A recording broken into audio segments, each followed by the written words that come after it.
Good morning, everyone, and welcome to Catalysing Conversations 2021. The theme for this year's event is the multiplier effect.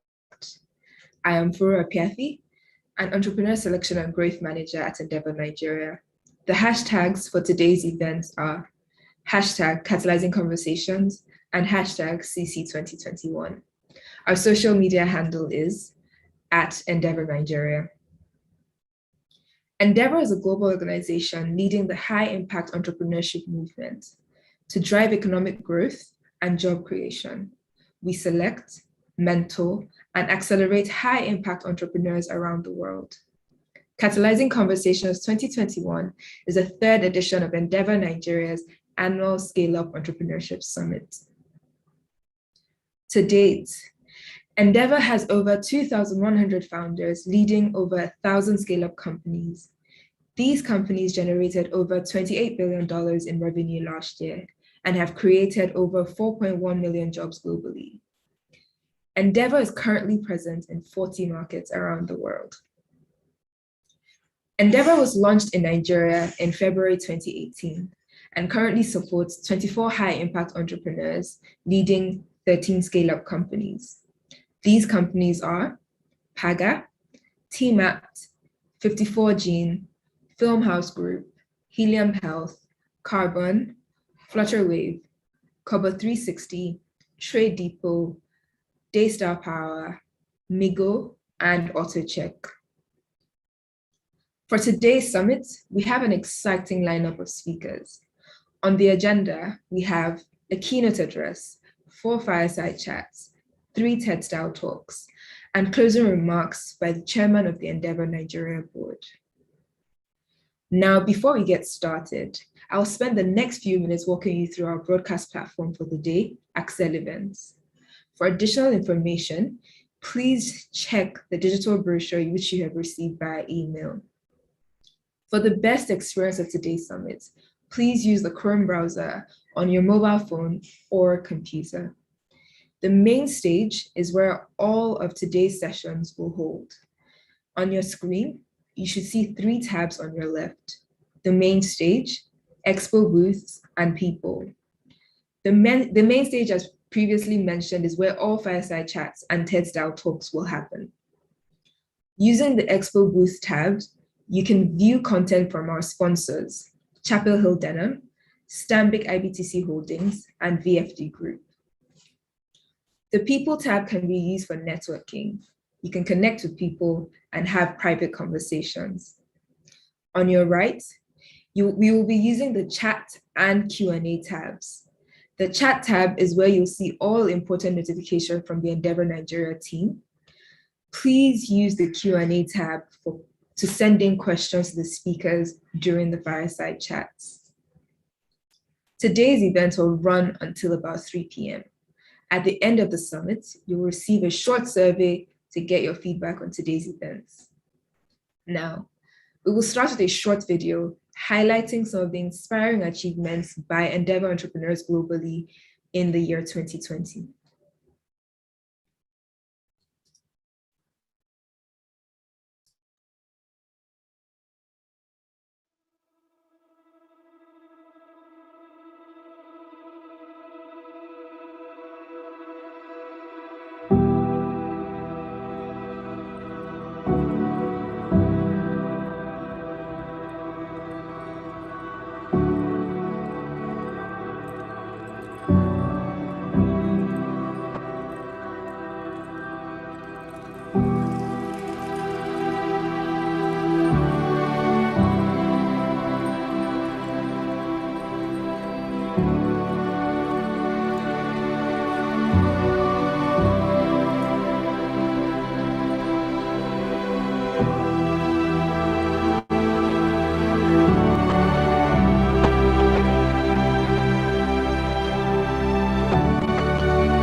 Truly inspiring achievements from the entrepreneurs across the Endeavor Network. Now, to set the tone for today's event, we will listen to the welcome address by Tosin Fanirodada, the Managing Director and Chief Executive Officer of Endeavor Nigeria.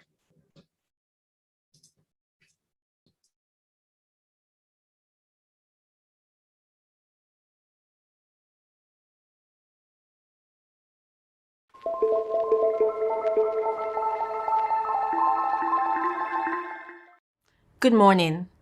Welcome to the third edition of Catalysing Conversations, Endeavor Nigeria's annual Scale-Up Entrepreneurship Summit.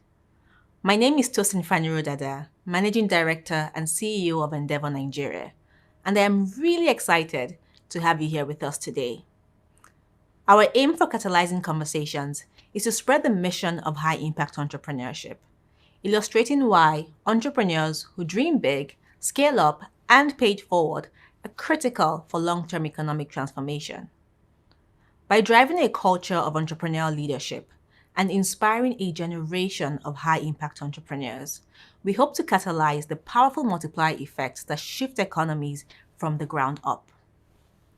Due to the pandemic, we've had to make this year's event a virtual one. Still, we have put together an immersive experience and convened some of the boldest and most exciting entrepreneurs from Europe, South America, Asia, and Africa to discuss and expand on a wide range of topics important to boosting socioeconomic transformation. This year's summit theme is the multiplier effect.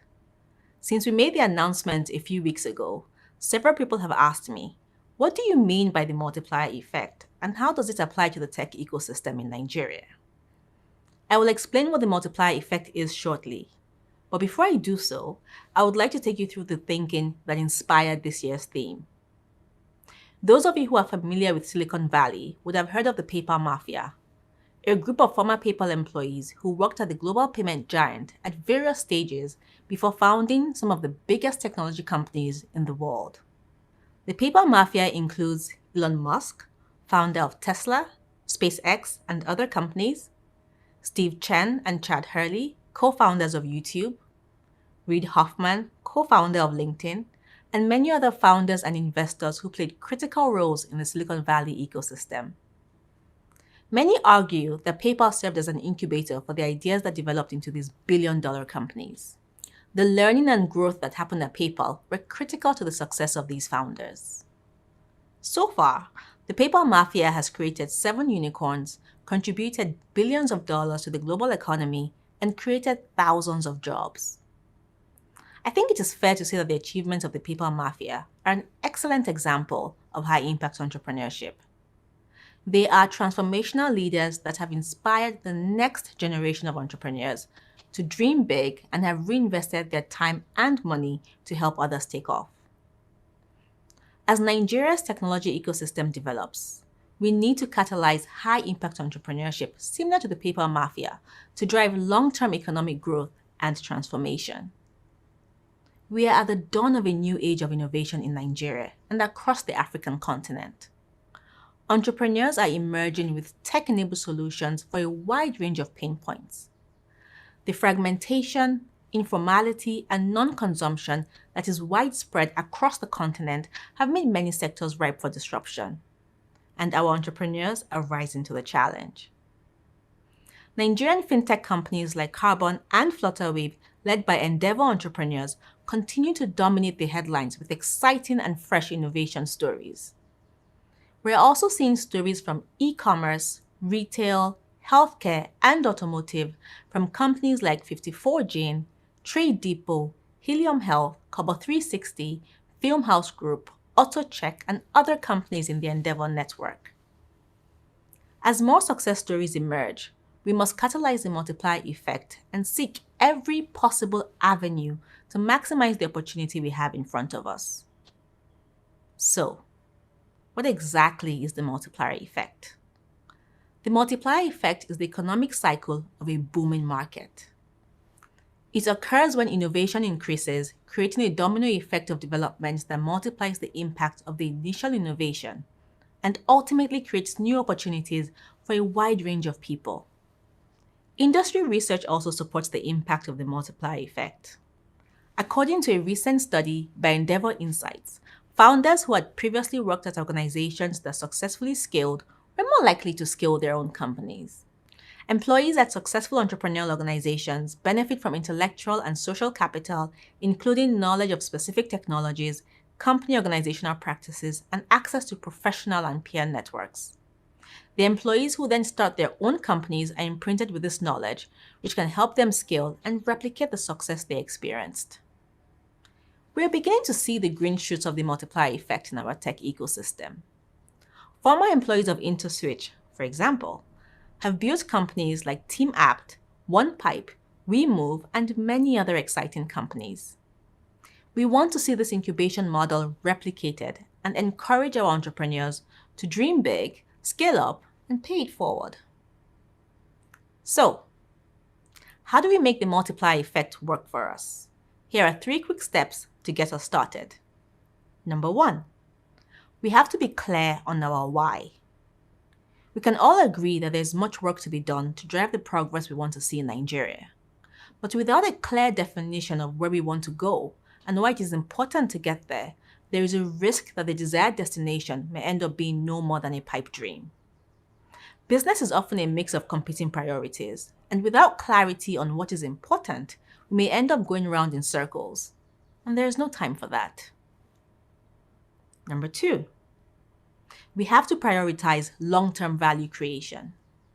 It can be easy to only see the challenges and opportunities in front of us today. Still, to deliver sustainable economic transformation, we have to build with the future in mind. By leveraging data and technology and learning from past experiences, we can position ourselves to develop solutions that will serve us well in the future. Number 3, we have to bring people on the journey with us.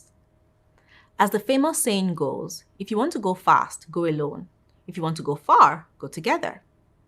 One person or organization cannot do everything needed, and we all have to play our part in making the progress we want to see. We must be intentional about bringing people on this journey with us. This can be our unique way of paying it forward and planting seeds in people and communities that will develop into more success stories in the years to come. There is so much more to say about how we can catalyze the multiplier effect to our advantage, but I will leave that to our incredible speakers who will be sharing their experiences and insights soon. Thank you again for joining us, and I hope you have a great time at today's event.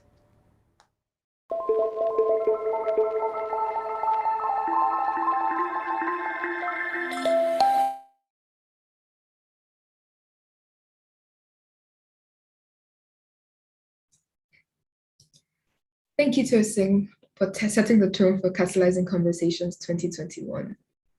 The theme for today, the multiplier effect, speaks directly to the work that we do at Endeavor. And now I'm excited for us to jump right into the first session. To get insights on how the multiplier effect comes into action, we will start our first fireside chat for today. This session will be a conversation between Ife Oyedele, co-founder and chief growth officer of Kobo 360, Gaurav Biswas, the founder and chief executive officer of Trucker, and Andrietta Moforo, a partner at TLCom Capital. They will be having a conversation on the topic, the transformational power of technology, creating value in the logistics and supply chain ecosystem. Ife and Gaurav are Endeavor entrepreneurs. Ife drives growth at Kobo, a global e-logistics technology company connecting and advancing cargo across Africa and beyond. Gaurav leads Trucker, a digital freight network that integrates demand and supply for land freight services. Trucker was founded in UAE and serves the Middle East and Northern African regions. Andrietta leads investments in early stage to growth tech and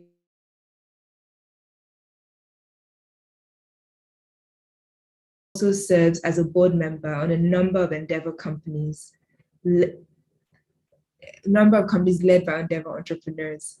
Over to you, Andrietta. Great, thanks. Thanks very much for that introduction to myself and to our panelists. I'm very excited and very happy to be having this conversation with Gaurav as well as with Ife. And I think we all can agree that the logistics and the supply chain is a very critical and important sector in any economy. If you think about the fact that you need to move goods and services, right? So this is a multi-billion-dollar sector which creates a lot of value both on the economic side as well as on the social side. And then also I think it's also fair to say that this is a sector that's not for the faint-hearted. When I think about logistics and supply chain, I'm thinking trucks, I'm thinking cross-border immigration, drivers, which is just a lot of pieces to be moving and to be connecting. So I think it'll be, wonderful to start our conversation around, just with Ife and Gaurav, just to get an understanding of how did they get here? Like what motivated them to start working within logistics and supply chain? So we get to know who they are as a start. So I think I'll hand over the mic to you, Gaurav, if you can just, briefly let us know, how did you end up here? And you can go ahead. Hey, Andrietta, hi, and thanks for having me. And lovely to be on a panel with all of you here. My name is Gaurav Biswas. I'm the founder and CEO of Trucker. We're the largest land freight operators in the Middle East and North Africa regions, with a few other wider markets as well now. I came from 12 years of real estate transaction advisory kind of business, and then when Trucker happened. And since then, and some of the things that Endeavor also stands for are very much close to a business like Trucker. When I say we're the largest truck aggregator, we work with 35,000 truck drivers and transporters in about 8 markets spread across from Egypt to Oman to Turkey, where we are connecting them with volumes of cargo that industries and warehouses and a lot of other businesses require. And this happens through a web of technology that has the real-time capturing of demand available to supply. And then, like I keep saying about Endeavor's mission on having, impact entrepreneurs or creating jobs. And trucking is, in most parts of the world, is within the top three largest sectors, along with construction and agriculture. So that makes this industry, and entrepreneurs in this sector have a huge opportunity of making a big social long-term impact. So very excited to be here, and I'd love to hear from the other panelists. Thank you for having me.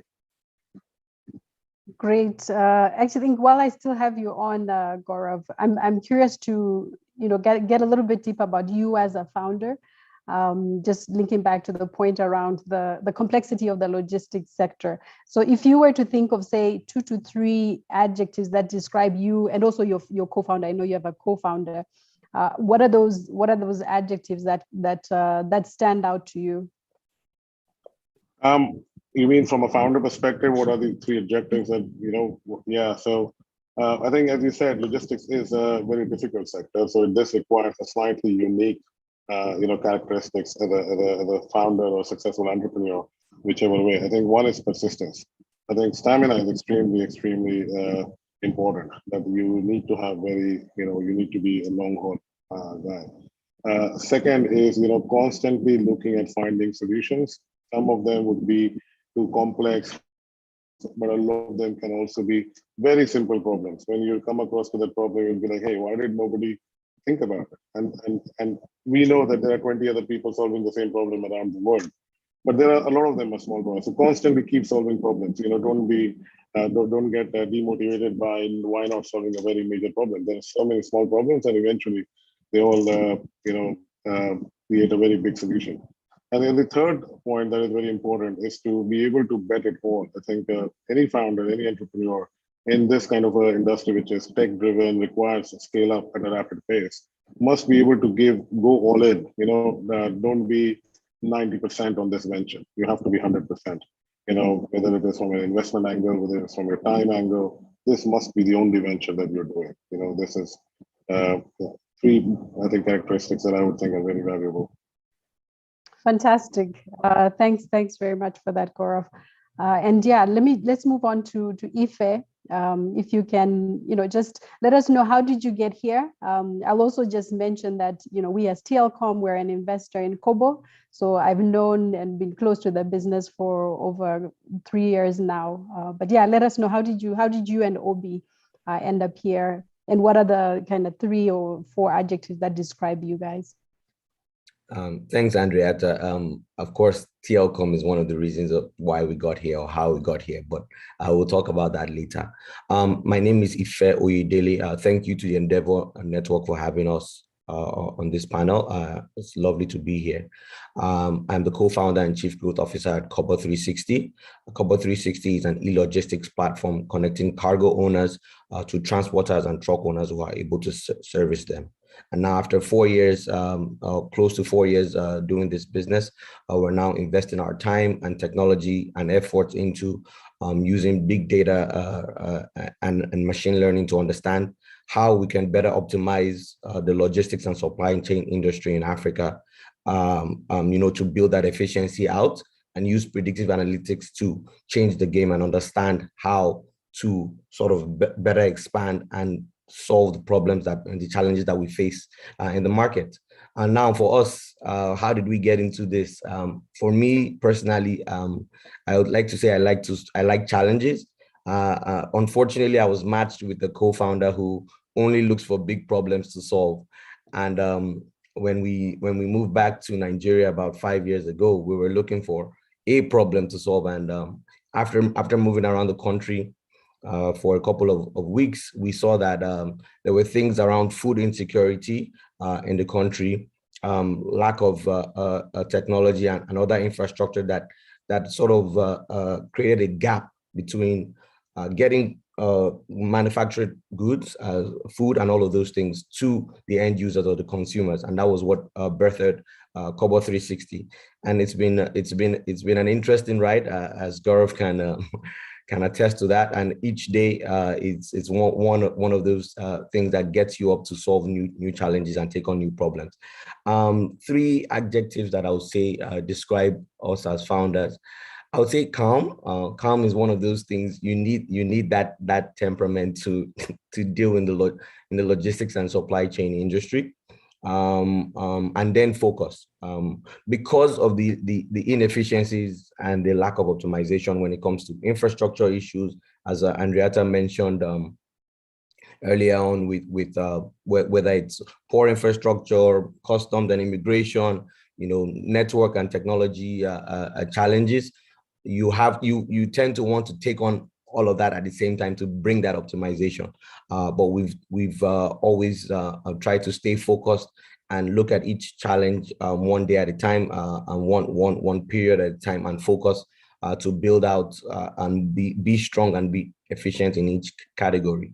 I think also crazy is one word as well. I think it's a fact now that many entrepreneurs have that instinct to be crazy, because we ask ourselves, why are we in this? Why are we doing some of these things?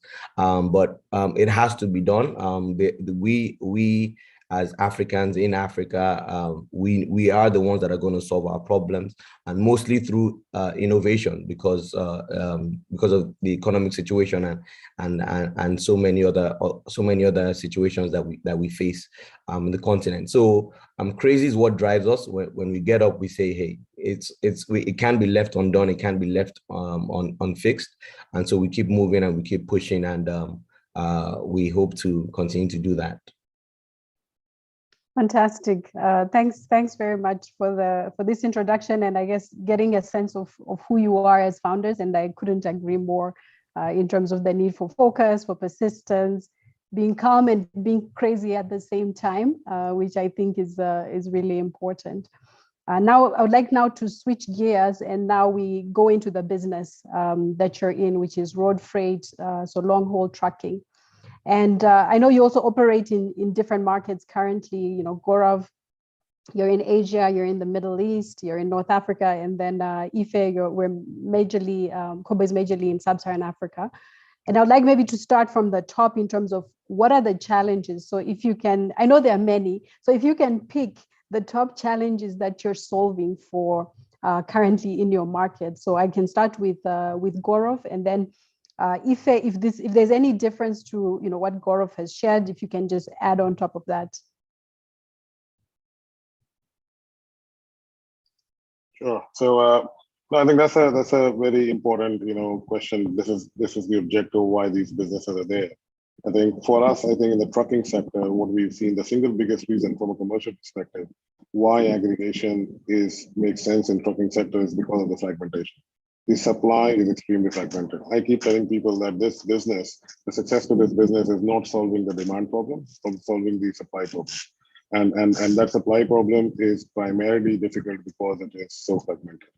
And this fragmentation, creates so many other inefficiencies. It's not, a lot of times what you're paying for moving cargo is not what exactly the guy who's doing the hard work of moving cargo is getting paid. And a lot of that delta in between is because of information arbitrage.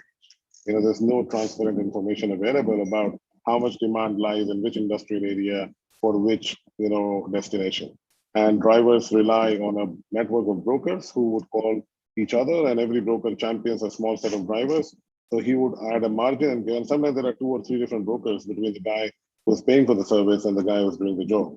And that's where we feel technology is an extremely important part, which solves this problem of making demand information as transparent and as time efficient to the guy who actually is going to supply to that demand. And if you can just solve this basic problem, and it can be various stages of doing that. So that's one. So that's the very important problem that we're solving. We're creating transparency and supply demand information. Then there are other things which is around digitizing information. So like we do cross-border, about a majority chunk of our revenue comes from cross-border transactions between all the GCC, Levant up to Egypt. So we're also doing some cross-border into other markets beyond Egypt. And then, so these are, the cross-border has, a typical cross-border transaction has 7 parties involved. All these 7 parties create some kind of a paperwork, right from the guy who's filling cargo, he's creating an invoicing list, the details of the cargo, point of origin. I don't want to bore you guys with all that, but this is quite complex from a paperwork kind of point of view. And all this can be digitized. The world's moved on to Bitcoins. We have blockchain-based currency, right? right? So, and this industry is exchanging 7 different sheets of paper from going to A to B. So that's the huge, another thing that we focus on. And these are all very massive problems when you look at the scale of them. They sound quite simple, but it's actually the scale and the complexity of government sector, private sector, all of that, big versus small company and all of those things. So that's the second thing. And the third problem is actually, onboarding the set of supply into more, advanced solutions. For example, a lot of these people are unbanked. A lot of these drivers don't have a valid active bank account. They still work primarily on cash. There's a huge opportunity in these things. So, I can list out 20 of these problems. Let Ife add more. So 3 of these are quite major that we see, and I'd love to hear from Ife. Thanks, Gaurav. I think you covered about 70% of the problems we're also facing in the market, and as we know, in logistics and supply chain industry, the list goes on. But even from a macro perspective, at least in sub-Saharan Africa, there are several other issues that we need to dig deeper in, and again, it's also one of those industries that is a little bit highly unregulated, like most. So we have, again, a lot of infrastructure deficits that causes several issues that we face in the market. So, for instance, it would take you longer to get goods from Nairobi to Kampala, and then to get goods from China to Nairobi, so to Mombasa. So those are some of the things that we're facing because of infrastructure deficit, lack of coordination, which digitization is trying to push that forward. And these are the areas the key areas that we're playing in the market, and we're trying to understand how do we use big data, how do we use machine learning and predictive analytics to change the game. So how do we do bundling of trips, trip bundling and trip matching, so that transporters are able to, instead of spending 4 days on the road, they're able to sort of run a relay and move goods back and forth to several locations without spending more than a day or 24 hours on the road, because these are the things that lead to dangers on the road and disasters that we need to avoid. So there's a play that needs to happen, where we're working with the public sector to ensure that they understand why digitization is key in this industry, but not just the public sector, even the companies that we serve. These are traditional legacy manufacturing companies who have been in business for a long time, and there's that slow transition from the need for digitization that would bring, or is supposedly supposed to bring, impact to their business, positive impact and growth. So we try to engage with them, sort of, we don't want to say train them, but make them more sensitive to the fact that we're here to make life easier for you, make your business move faster and more seamlessly.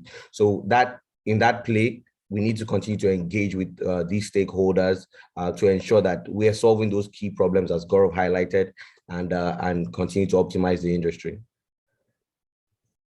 Fantastic. Yeah, thanks, Ife and Gaurav for highlighting some of those challenges. And I think it'll be great now to move into, like, how are you solving some of these problems? There are larger problems of infrastructure, which my sense is, you yourselves as a platform, you can contribute, but probably you need the government to step in. But what are the solutions within your sphere that you're solving for? And I'll have maybe Ife pick this up first, and then Gaurav can take it up if your solution is slightly different because of the market where you operate. Thanks, Andrietta. So in terms of how we're solving the problem, again, it's technology. We cannot underplay or underscore the need for technology in areas that have a lack. So it's like bringing water to somebody in the desert. What we are saying is, or what we are trying to do is, again, once we aggregate this information, all the information that is involved in the logistics and supply chain space. How do we better sparse that data, try to piece it together and drive that information, sort of a clear information to our customers that they need to adopt certain parts or certain structures to doing their business well. So why do you need to input certain information at a certain period of time so that we can position a truck earlier on? What happens is that right now, the way logistics is run in sub-Saharan Africa is that it's on demand. They really just want to call you on the phone and place an order for a truck. But with a click of a button on a mobile application or a web application, you can actually get a truck to you in a few minutes. But when you make a phone call, somebody has to input it into the system and then start to then the matching process begins. So take a step back and say, why do we put this solution in front of you? This solution is to drive change, is to drive impact, is to drive growth. And that's where we are engaging. One of the other things that we saw is that we face very unique challenges in the logistics industry in sub-Saharan Africa. For instance, when there are blockades in the port areas, what do we do when our customers are stuck and they cannot move their goods out? So we've had to now start moving goods by the water, by the sea, through barges. We never thought we were going to engage in businesses like that. But again, you have to think on your feet. You have to, again, be crazy and think of how do you get goods to the customers, because you're solving problems like food insecurity, industrial growth, because you're moving goods like steel and manufacturing items. So the solution, again, is to understand the pieces and the trends that are going on in the market. Again, preach technology and preach it in piecemeals. You can't dump it all on the industry, because again, they're used to doing business in a certain pattern. And for now, it's to understand their major needs and work with them to bridge those gaps. One of the other key things that we see is the supply gap. There's a huge supply gap in the industry, and we started to work with our transporters and our truck owners to create a pool of assets that they can put on a hire purchase. As Gaurav mentioned, for a long time they've been unbanked.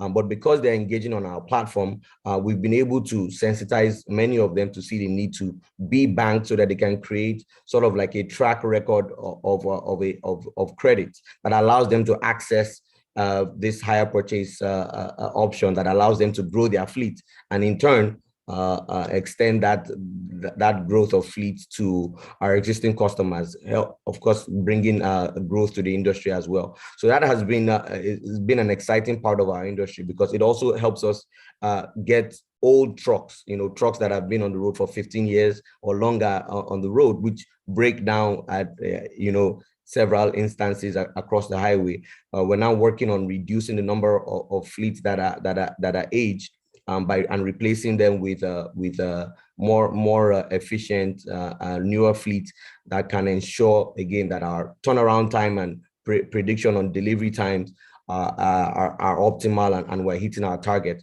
So those are some of the ways that we've been able to do that. And going a little bit further, we've expanded into value-added services program that support the stakeholders in our ecosystem. We were able to quickly analyze that drivers and transporters spend about 40% of their revenue on diesel. So that allowed us to partner, it informed us to partner with the diesel manufacturers and diesel suppliers to push out discounts to our transporters that enables them make more money and save money in their pockets, and of course drive revenue to our partners as well.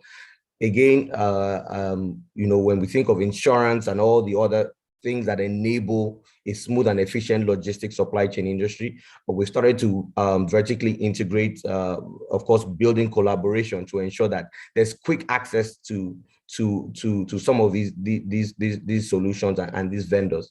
Why do you need to go sit in an office for 3 to 4 days to get your insurance on your truck, when through the push of some buttons on a mobile application or USSD, you can get your insurance documents already being processed, and in 24 hours, the trucks can be on the road and they can be verified digitally that they are valid sources. So those are some of the ways that we're taking on these challenges to reduce the delays and the gaps that we see in the supply chain industry, logistics and supply chain industry. And I'll pass it on to Gaurav to see if he has similar issues in the market as well. Yeah, and also maybe thanks so much, Ife, for that, and just kind of the comprehensive description around your solution. I think what I'm picking up from what you're saying is, so one is around introducing tech and making sure that your partners are using the tech. And I think as a follow-up, Gaurav, if you could speak to how is the tech adoption, how do you get them to adopt to use tech? And then the second piece of what you're describing, Ife, is around the fact that you're doing things even above and beyond your initial business plan, right? So you mentioned now you have to think about the waterways when the port is blocked. You need to think about financing because there's an issue with the supply for trucks. So if you think about kind of your business model, it's expanding. And I'm also curious, Gaurav, too, if you have, like, if your experience has been the same in the market where you operate. No, sure. I think, I can completely relate to, what Ife and Obi must be, doing right now, on their days and weeks, months, and, what problems they must be facing. So I think it's very identical in nature. I think trucking in that manner in most parts of the world is very similar. Again, I think because of the fundamental fragmentation that remains in supply side, nobody's been able to organize and get together to solving or being more advanced like a lot of other industries.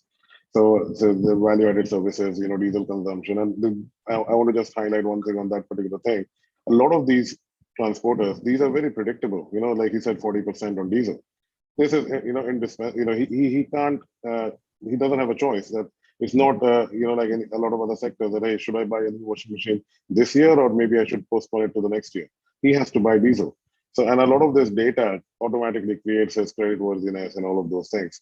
So that is very important. And I think that I would again also highlight on the technology part. What we do is we focus a lot on bringing these people on our platform where they use it for, sourcing demand, or they use it for, communicating with our supply management teams. So, and we've been able to also move across to multiple modes where we see what is the solution that works in which market. I think for us, a lot of our markets are quite diverse. Like Turkey behaves in a very different way to United Arab Emirates, to say Pakistan. So we also see that, hey, listen, this is where a lot of these supply is on Facebook Messenger. Somewhere it is much more on WhatsApp. And we also try to create saying, hey, listen, it's great to be on my product, but what I'm trying to solve right now is to make communication very transparent and efficient. So I can also be on the platform that you are on, and then you can have a click that brings you to my platform. So, we're also looking at a very diverse way of ensuring that the basic problem of communicating on time and clearly, where the supplier will have the information of all the demand that he can choose from. And the other thing that Ife mentioned is also very clear in the region where we are. Supply is definitely a constraint. A lot of these people are driving trucks which are significantly old. A lot of them are not roadworthy, and the reason is not because they can't afford to. They can't be financed. If he has to buy a new truck, he has to save most of the time 100% of the value of the truck. And that is not that so much of a business sustainability question. That's more of a cash flow question. And that's where exactly financing or facilitating this kind of finance makes a lot of sense and should be, our eventual next step for all our kinds of businesses, where we create that data and facilitate that deal making between financiers and consumers of finance and play some kind of a management role in that. So that's happening at our end as well. And again, information and technology is extremely important. Beyond that, I think our business is capturing data constantly. I think data that has been created over the last 4 to 5 years. There's a couple of people whose job is just to keep finding what are all the data trends that have been created. We're able to predict seasonality. We're able to predict what happens when VAT goes up, which are the end markets that have biggest impacts. How does FMCG, perform versus steel? Who are the big steel consumers? All of those kind of things, which is all, creating many opportunities that will come in the next few years. Great, fantastic. Just for our audience, if you have any questions, so I plan to leave a few minutes towards the end for Ife and Gaurav to respond to some questions that you may have. So feel free to note those in, and we'll take them up. Okay, great. So I think the next section of the conversation, I would like to take it more towards, so we've spoken about you as a founder, about the business, the challenge you're solving, and then the solutions that you're implementing.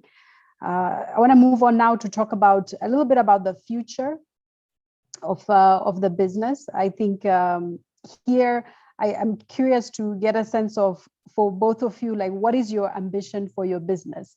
Where do you see your business a couple of years from now?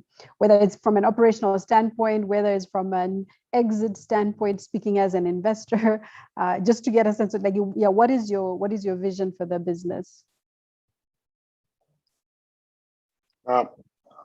If you want me to go first, I think for me and Pradeep, from the time that we created the business, we've been asked this question around what's the vision and what is the planned exit, and both of us also ask this to each other when we're not able to satisfactorily answer this. We haven't really thought about it in terms of an exit answer. So, and I think that changes from 2018 to 19 to 20 to 21, and this. So that's a constant evolving thing. What we understand is that this is a very long road of problem solving. This industry offers an opportunity that we can keep jumping from a problem to a problem to a problem and keep adding value. So so a trucker can get into many industries which are around the logistics and supply chain ecosystem. It can continue to also grow geographically across markets. Obviously, I don't see trucking to be it is not important for trucking to be a global play. Like, for example, I tell people that I've used Uber probably in 10 countries, but that's not important for Uber to be a successful company. I might be percentage of Uber users who value that fact of using it in 10 countries. But otherwise, so Facebook, that is a very important factor, that you have to have friends all over the world.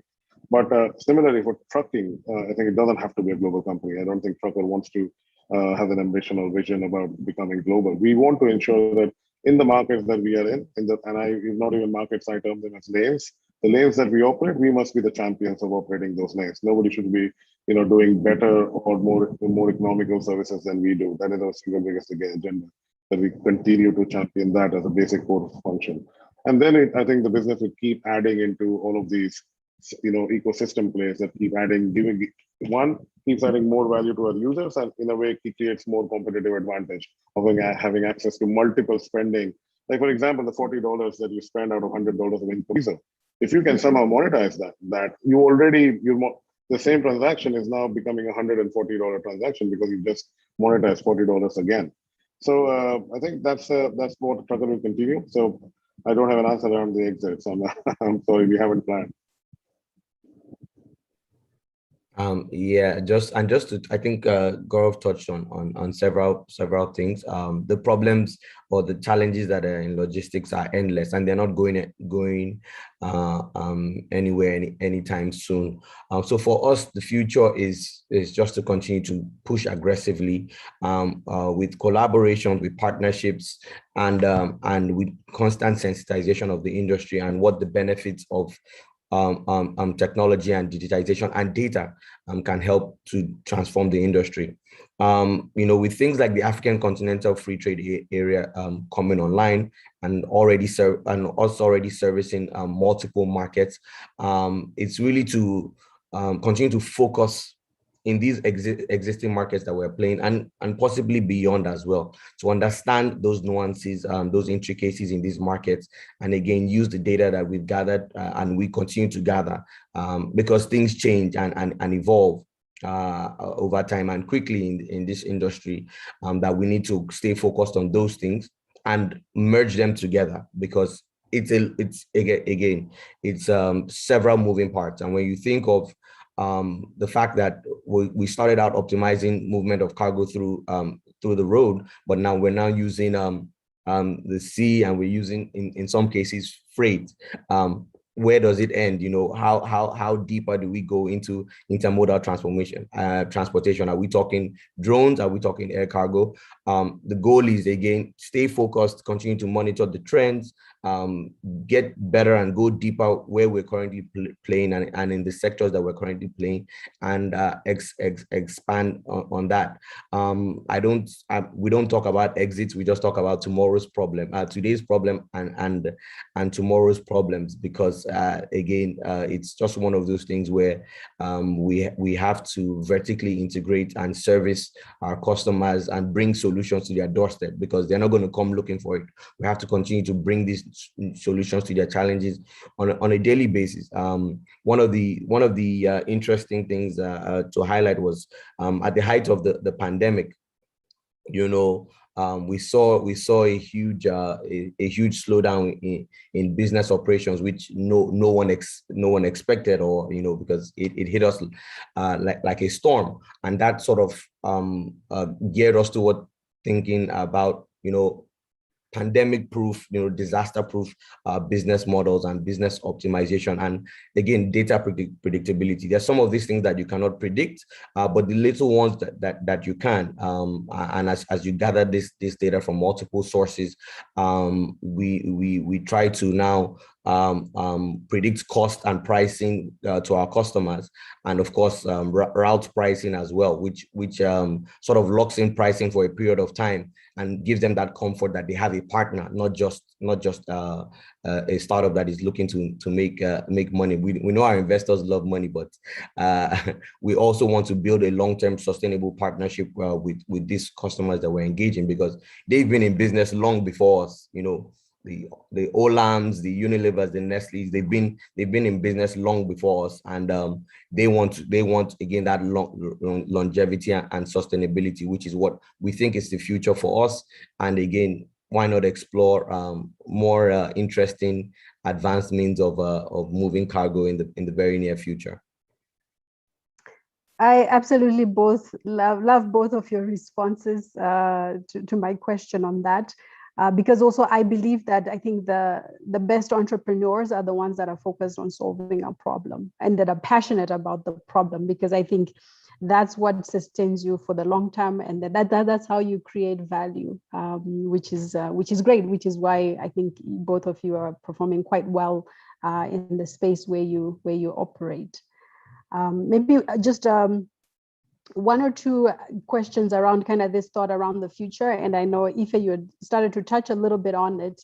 One is around when you spoke about the Africa Free Trade Agreement, which is, seeking to remove the barriers to trade across the continent. And also, so maybe the question is to speak more broadly in terms of what are things, maybe one or two things that could unlock the logistics sector in your region. What does it take? Is it trade agreements like this?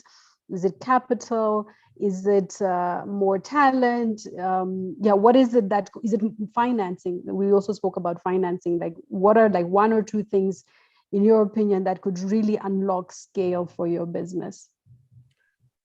Thanks. I think you touched on several things that would impact the positive impact of the African Continental Free Trade Area.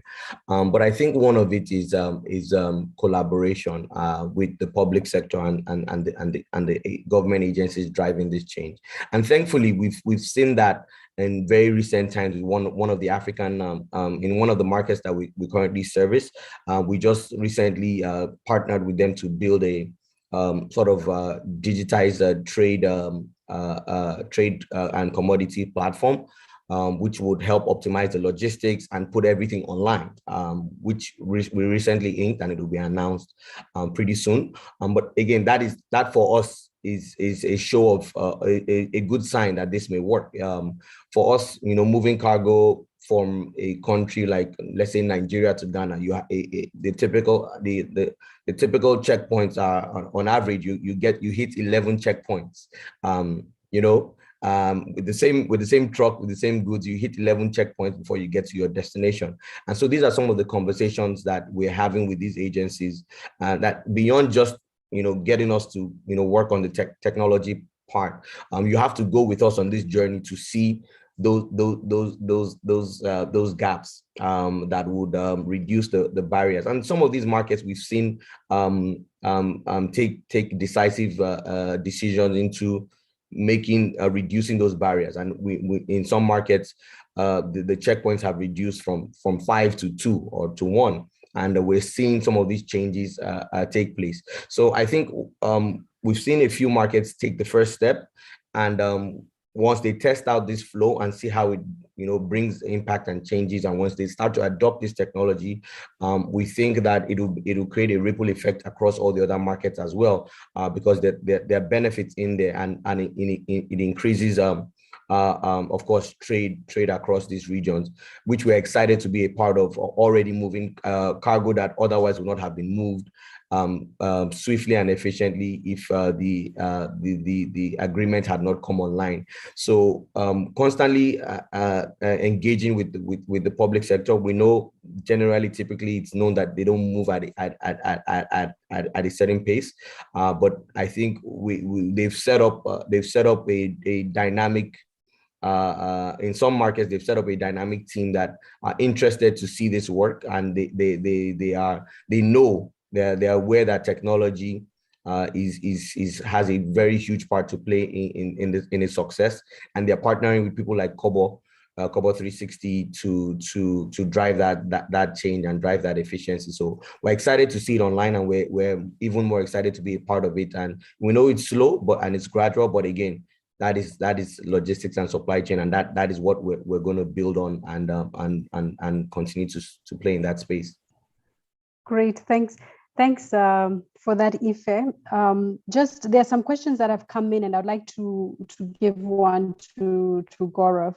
And so there's a question that's come in around kind of logistics and regional trade. So it's around, how does Trucker and Kobo navigate often unpredictable government regulation, particularly in a sector with multiple governing bodies for cross-border movement? Sure. So no, that's a problem that we solve regularly. I think this is we pretty much, I think, do a good job. The most important one of that, I think, is we need to constantly identify the uncertainties, and so most of this is around if the regulatory framework is understood well, if you have people in your team who understand that properly, and you have a well documented process. A lot of times there are very few regulation changes that happen overnight. You could probably count them on your fingertips. And most of the regulations are just complex to understand. This is why people find it, cumbersome. So to run a business like Trucker, or I'm sure for Kobo, which are moving cargo across countries with different customs and other kind of regulators and duties applying on different kinds of products, I think this is a well formatted process and a matrix of information that needs to have champions of those information within the team. So that is how we do it. And then the technology obviously does a very good job of ensuring most of these things are automated. So you're not relying on a person to look at something and coming up with a solution. It's all automated based on the input parameters. You know exactly how this transaction is going to move. So, but at the same time, as startups, I think when there are regulation changes which are unplanned that came out suddenly, I think businesses and entrepreneurs like us are much more immediate in terms of solving the problem, and that's where I think some of the craziness that Ife was mentioning. I think we have to be sometimes really think out of the box. My point is to move this cargo from A to B, and it is stuck for this reason. I have to come up with a solution, not thinking that okay, within the transportation sector, no, I might be being able to parachute it out, whatever. I need to move that cargo. I think that's what makes us more immediate, agile, faster than conventional businesses. Great. Yeah, very well said. So we're now wrapping up our discussion and conversation. And I think if I can ask the two of you just to, in a few seconds, just a parting thought, maybe a minute each around our conversation, our discussion, or your business. Ife, why don't you go first? Yeah, so I think just to the theme of the of the conference is the multiplier effect, and I think that's one of the most proud and humble things that we've been excited about this journey.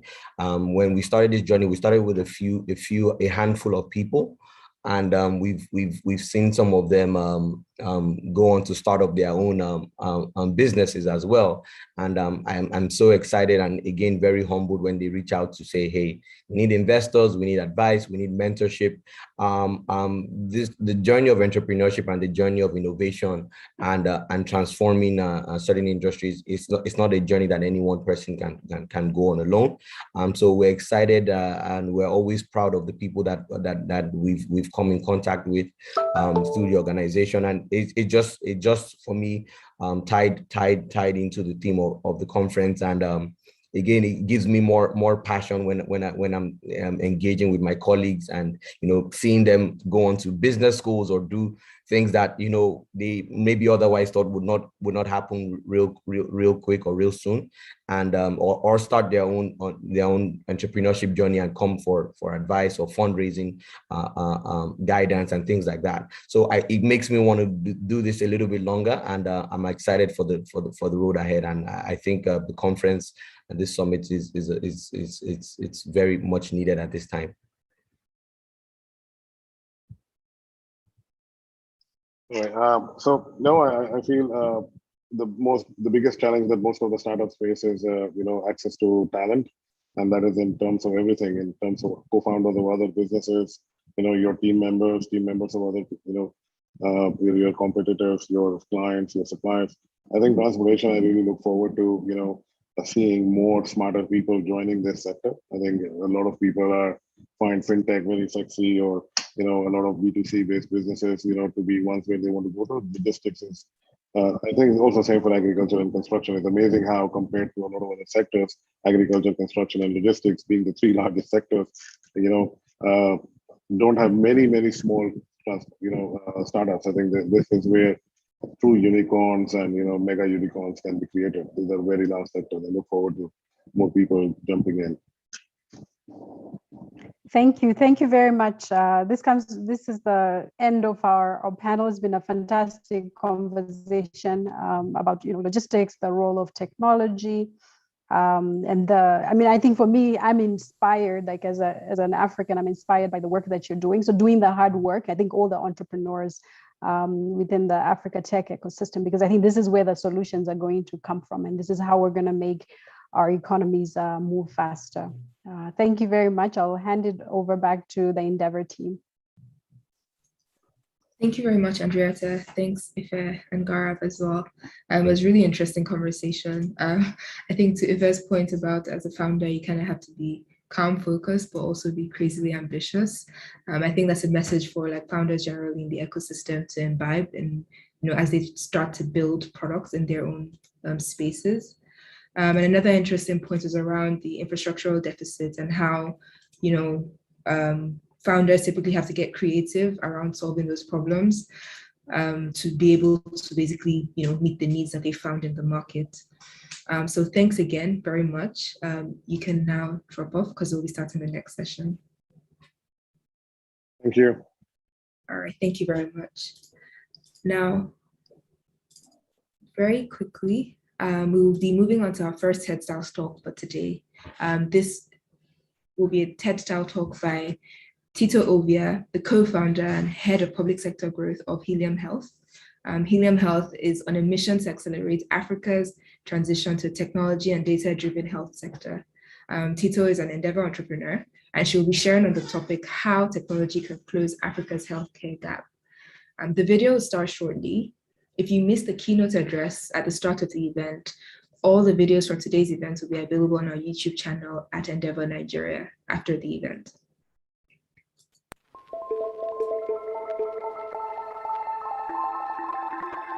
Hello, my name is Tito Ovia, and I am the co-founder and head of public sector growth at Helium Health. We are a fast-growing health tech company out of Nigeria that is using technology to bridge the healthcare gap across Africa and emerging markets. African healthcare is in a delicate situation. Throughout the continent, there are more locally born physicians residing outside their countries than in them. It costs us between $20,000 and $60,000 over a 7-year period to train a medical doctor. Over the last decade, the brain drain has cost us an additional $2 billion. Never mind medical tourism that costs a country like Nigeria $1 billion a year. All this means is that you and I have to suffer through poor healthcare services. How can we fix this? What can we do about it? To answer these questions, we need to take a detour through history. The only reason you and I exist today is because throughout history, we have used technology to improve how we take care of our bodies. Our life expectancy has gone from 30 years in the 1900s to 70 years today. Think about it. In 1796, Edward Jenner created the first vaccine for the smallpox virus. Today, the world is relying on COVID-19 vaccines, a product of 225 years of technological evolution to regain some sort of normalcy. In 1895, the X-ray machine was invented. In 1957, the first wearable pacemaker was developed, and a year later, we found a way to implant the pacemaker in the human body. I have no doubt we would not be here today without all these technological advancements in healthcare. Let me use a more recent example to contrast just how far health technology has brought us. In 1918, the influenza pandemic brought havoc over the world in a similar way COVID-19 has. There was no telemedicine, so seeing a doctor put you at such high risk of contracting the virus. There was no Zoom or Google Meet, so definitely no working from home. About 500 million people, or a third of the world's population then, became infected with the virus between 1918 and 1919. The number of deaths was estimated to be at least 50 million people worldwide. With the help of technology, we have so far been able to prevent a repeat of the terrible, terrible disaster of 1918. Think about all of the COVID-19 trackers developed by Apple and Google that the North American governments have relied on to let their citizens know if they had come into contact with anybody who had tested positive for COVID. In Singapore, the government developed a system called Trace Together that did the same thing. In Ghana, the government used data-driven technology and commissioned a tracker app that relied on metadata behind people's phones. In Nigeria, Helium Health helped the government develop one of the most aggressive travel testing portals in the world to limit the importation of COVID-19. Even with all these rapid technological advancements, I am convinced that we could have done a lot better and used even more technology. In the beginning, I said that African healthcare was in a delicate situation. To bring us out of this precarious place, we must do what those before us did and what we have continued to do. We must innovate around healthcare technology. We are the second most populous continent on Earth, but we only contribute to 1% of the global healthcare spend. That makes us a petri dish for healthcare outbreaks. While most countries were battling COVID, Nigeria was also dealing with Lassa fever and cholera outbreaks. Guinea has also been dealing with their Ebola outbreak alongside COVID. Data-driven technology is incredibly important to planning and fighting against disease outbreaks. Last year, we had hospitals on the brink of shuttering because patients had stopped coming because of their fear of COVID-19. We had to rearrange our product roadmap and release our telemedicine solution 5 months earlier so doctors could treat patients from the comfort of their homes. We need more technology to collect and make better sense of data. At Helium Health, we built an EMR just for this purpose. In a region where medical data is primarily collected via paper and pen, we are fighting to change that because these manual processes lead to hundreds and thousands of medical errors that can kill patients. Even at a government level, if a state's healthcare official realizes that birth rates are rapidly increasing, he or she can take that data and make a case for investing in more schools and training even more teachers because they know that in a few years, these services are definitely going to be needed. Our healthcare facilities are underfunded because financial institutions cannot make decisions with the little to no data our healthcare facilities have to offer. This is the time for us to use technology to drive solutions that allow healthcare providers get access to financing. The capital will allow them to expand, purchase better equipment, increase their inventory, and provide more affordable healthcare for you and I.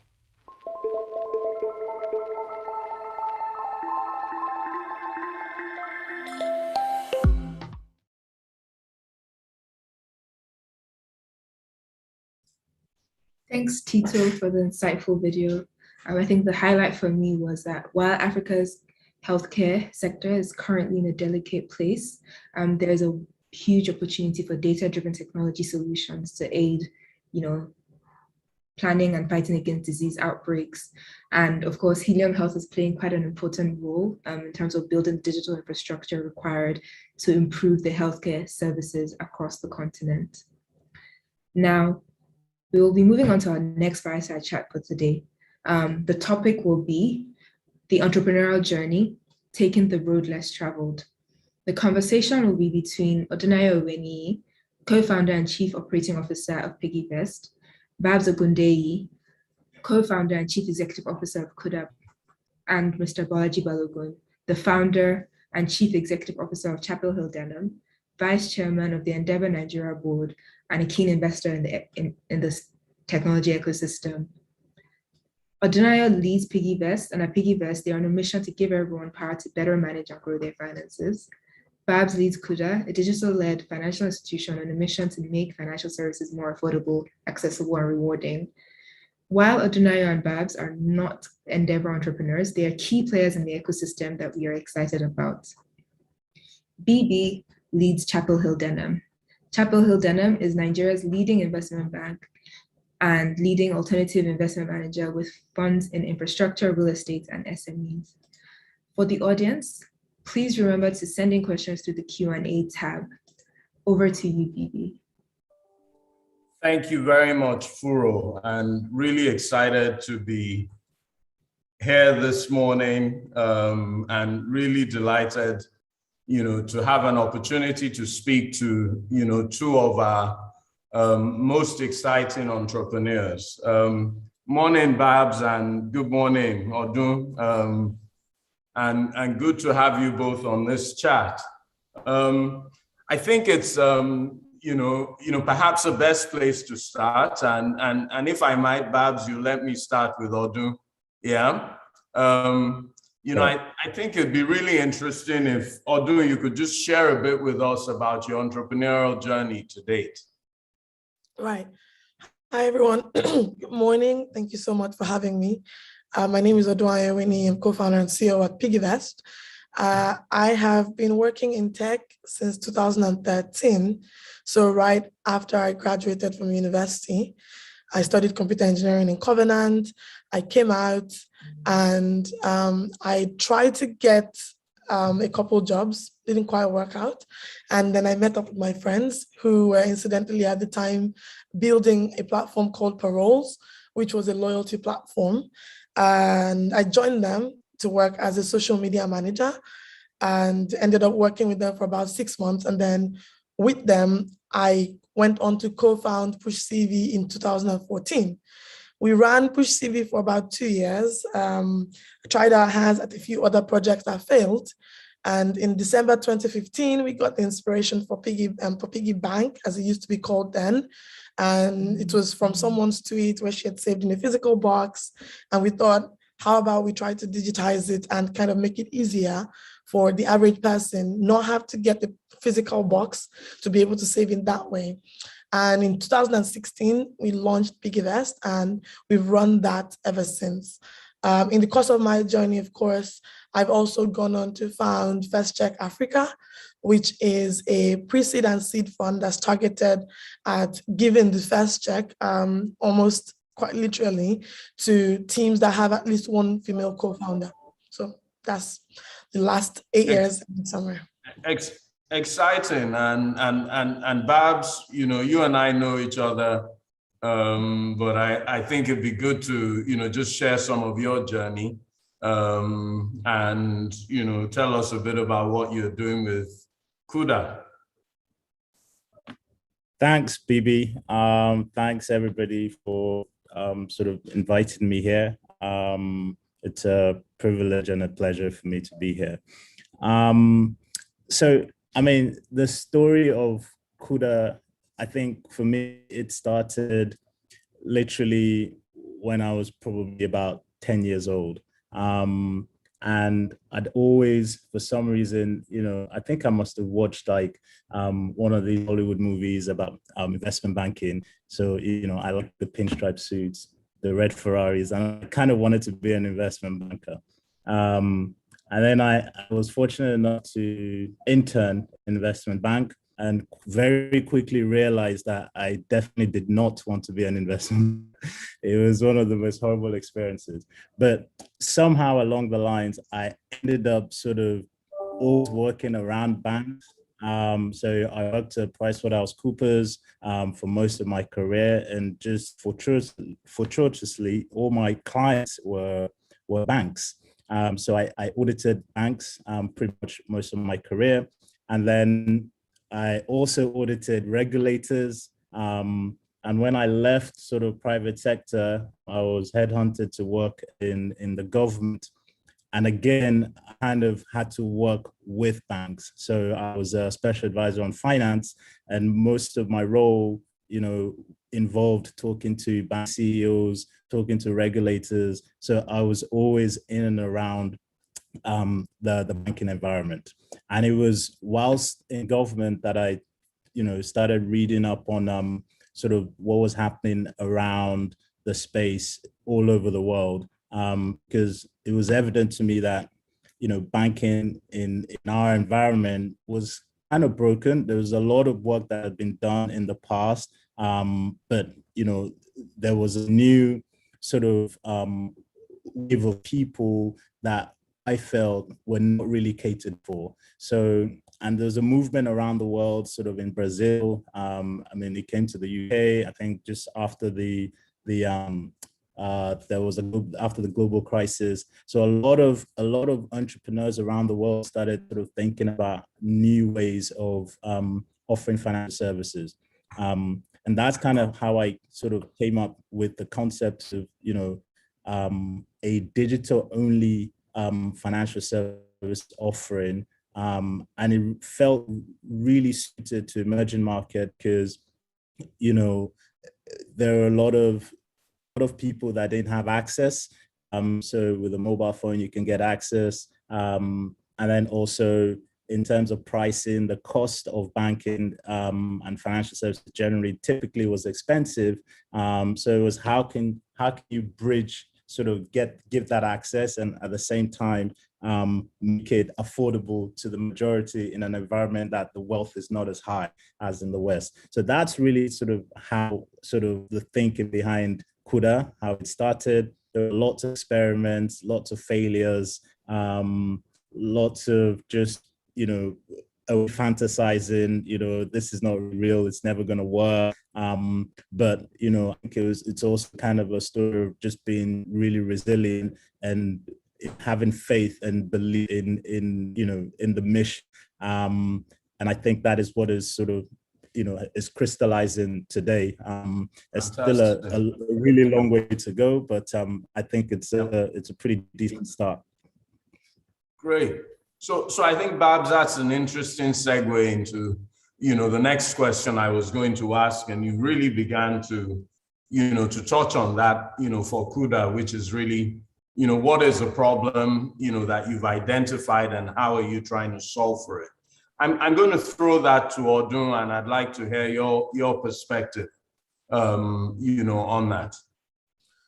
Well, I think that at the time we were starting Piggy Bank, the thing that was clear to me was the lady who had broken the wooden box. When we ended up speaking with her, it turned out that she had 2 other bank accounts, right? She had 2 bank accounts, but she still felt the need to put the wooden box under her bed to save. And gauging the reaction on social media at the time was everyone wanted to get a wooden box, and everyone we spoke to had two, like at least two. The average young Nigerian already has two existing like legacy bank account that they use, but they still wanted an alternate, right? People were like wildly patronizing people who sold wooden boxes, and I thought that was interesting.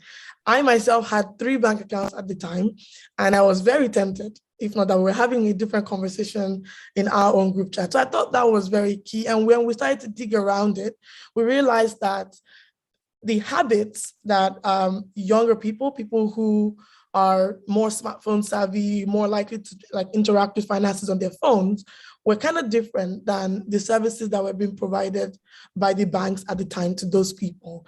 And so we started to look into what does a product that is tailored to these habits, what does it look like? The flip side to that was also the fact that the barrier to entry, just like Babs was saying, it was high. Right. At the time, I think in 2013, when we were opening GT Bank accounts, GT Bank was the only bank that was offering zero balance accounts. When you wanted to open any other bank, you needed 2,000, some of them 20,000. It subsisted into 2016, where if you wanted to invest in treasury bills, bonds at the time, there was a minimum ranging from 100,000 naira to 1 million naira baseline to get into it. People, entry-level graduates at the time are earning 70,000, 80,000, 120,000. So subtly, they were being told that you don't have enough to participate. And we were determined to make sure that people like us, and indeed us, could actually participate. That's the problem we went in to solve. So it's quite interesting. I'm sure that both of you at different stages in your journey, have had to pivot and to think about, the business that you're building. And Babs, I'd like to hear, how you've dealt with that, what the particular scenario was. And I'm going to come to you on that as well, Odun. Yeah, so I wouldn't really say we've actually had to pivot. We've definitely had to change strategy, and that we do that continuously, because obviously the world doesn't stay the same, and we have to adapt to every situation we find ourselves in. But what we did do, I think we did a lot of experimenting. So, we always knew that, we wanted to fix a problem of affordability. So, whatever we're offering, we have to be able to offer it, at a low cost. And the lowest cost is free. And that's how we came to the concept of a free bank. But at the same time, we had to make money. So the first product we came out with was a lending product, and that was essentially to teach us how to monetize, how to earn money by issuing credit to consumers. I think at the time it wasn't actually a platform that was online only, that people could sort of go to and borrow money at. So that taught us a lot. Of course, now there's like a lot of companies that do that, but at the time, we just had no idea. We didn't know how it would work. We didn't even know if people would trust, taking money online. And so we did that, and then we felt comfortable enough that, okay, fine, people would take our money online, and we found a way to get it back. But will people actually give their money? So we came up with a concept, like a savings product, not too dissimilar to, what Piggy Bank or PiggyVest were doing at the time, except they were doing it a lot better than everybody else. But it did give us a great insight and a lot of confidence to understand and appreciate that there is a lot of sort of a huge percentage of the population that were confident enough and comfortable enough to deal with a faceless financial institution. You don't need the brick and mortar. So we basically adapt business based on the learnings from those two experiments, and it's what basically formed the sort of heartbeat of what Kuda today. Excellent. And Odun? Well, I mean, I like Babs, I wouldn't say we pivoted. I'd say that we built on an existing idea. So if you remember, I said that the inspiration for the company was people putting their change in an actual wooden box. So the product that we went to market with was save daily, weekly, monthly. That was it. Like you can save a minimum of 100 Naira daily, 500 Naira weekly, or 1,000 Naira and above monthly. But very quickly, just because the product was inspired by social media, feedback started to come in, right? It just wasn't enough, right? You can tell people to save daily, weekly, but everyone's lifestyle, everyone's habits doesn't actually just fit that. So the first wave of feedback we got was some people don't always have money in their bank accounts because they're not salaried. And so that quickly inspired a new feature. And then there was people who said, well, I mean, I want to save, but my big problem more is retaining that money for a long time. Inspired a third feature. And it just went on and on and on like that until we had this ecosystem of products that was inspired by the user. So we were focused on how do you get your generation to be able to save for 90 days at a time, combine flexibility and discipline, combine affordability and accessibility, and still have a balanced product that somehow people can use on their phones, because we were also determined to not have to expend money on brick and mortar locations. And so that was kind of how we went into it. And we were led, and all of the pivoting or feature developments that we did was inspired by the feedback that we got from the people actually using it. So combined with the data of how they were using the platform, but a lot of it was inbound, people telling us, this is what we'd like to see from this product, this is what you should build next. Yep. Then we'll balance it out with the numbers and then go for it. Fantastic. Babs, I'm going to ask you how you think about competition and potential competitors, and who do you view to be, competitions for the business that you're building, and who will your future competitors be? Yeah, so I think firstly, I just need to be clear on what we're actually trying to do. And for us, our story is one of providing financial services to every African, wherever they may be. And that's because, there's a cause element to it. Of course, we want to make money, but also, it's led by a mission, of making, putting greatness in Africa. We've been used to having sort of substandard products and services for many, many years. So excuse me, for me, it's one of how can we provide amazing quality, best practice, world-class standard to a group of people that haven't used to that, and offering it at an affordable price point. I'm not sure I don't know what everybody's thinking, but I'm not sure there's anyone that I've come across that is sort of, thinking about it, in that sort of big picture, with big picture view. But of course, there are a lot of different companies that are competitive with different elements of what we're doing. Be it lending, be it savings, investment, anyone that has the ability to take a customer money and utilize it for some kind of returns is competition. But again, I think competition is healthy. I embrace it. I think financial services, especially in a regulated environment, there has to be competition. I think the regulators will not allow a monopoly. It never happens. It's never happened anywhere in the world. And what we're doing is not mainstream yet. So essentially, what we're doing is we're democratizing the usage of financial services. It's kind of like one of the last of democratization that's left. Everything else has been sort of done, and it's super mainstream. Financial services not mainstream yet. So we need competition to make it mainstream. But the way I view it, there's it's like there's a huge pie, and then there's a small piece of like crumbs that is available right now for digital financial service companies.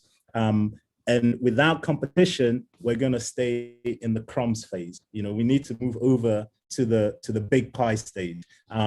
So for me, that's how I view competition. And I think the real tussle for top spot will start when we are on the big pie. We're not there yet.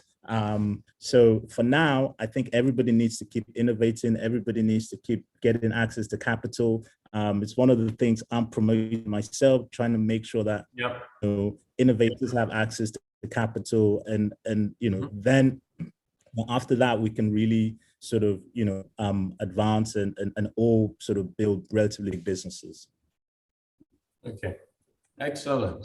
So I think you've been a bit polite there, Babs, and I'm not going to push you more on that, but I get the impression that Odun is a little more outspoken. So Odun, I want you to talk about competition and how you think about competition.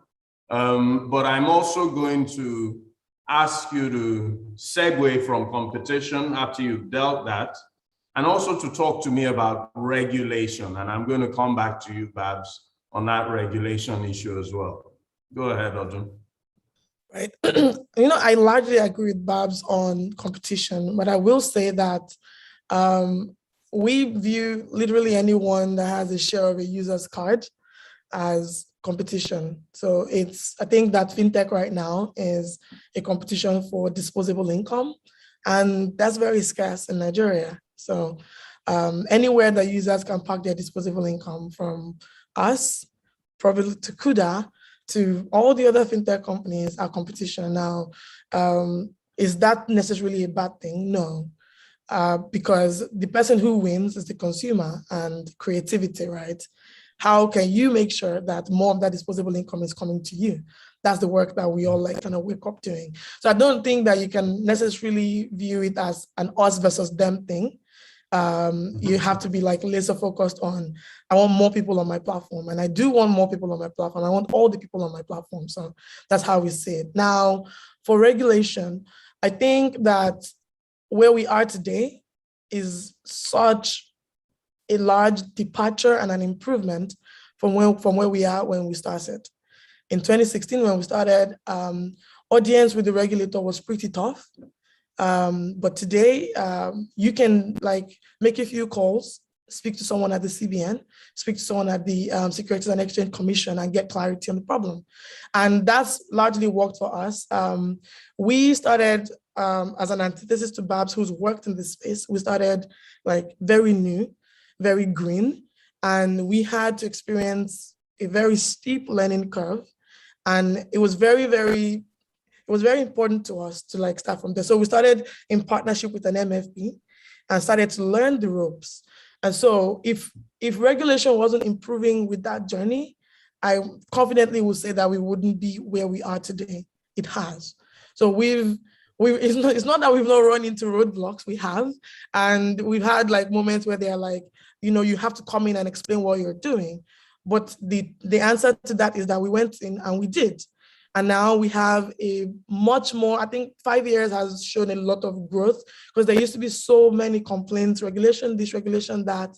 I think that we're in a good place. I think that more than anything, the work that's been done by the NIBSS, by the CBN, by the SEC, to kind of foster, because we've seen, Paystack get acquired by Stripe. We've seen Flutterwave become a unicorn, all within the same 5 years. So I don't think that for all the problems that we still have, we're not where we need to be. I don't think that you can really say that it's not helpful or it's not progressive.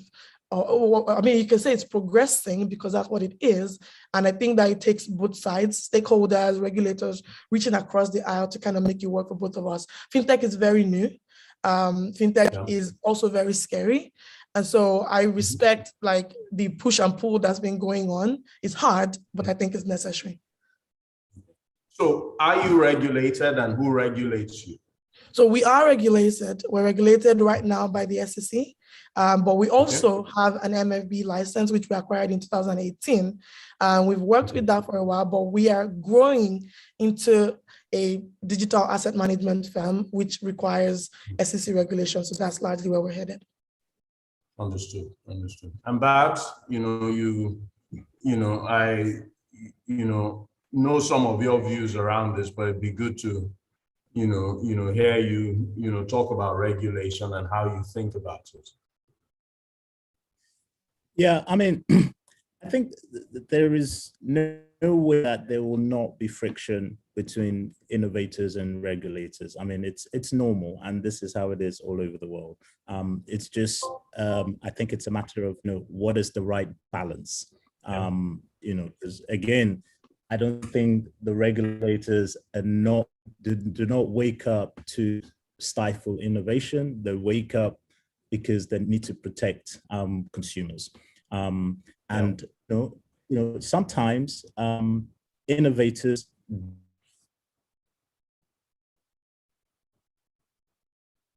Babs,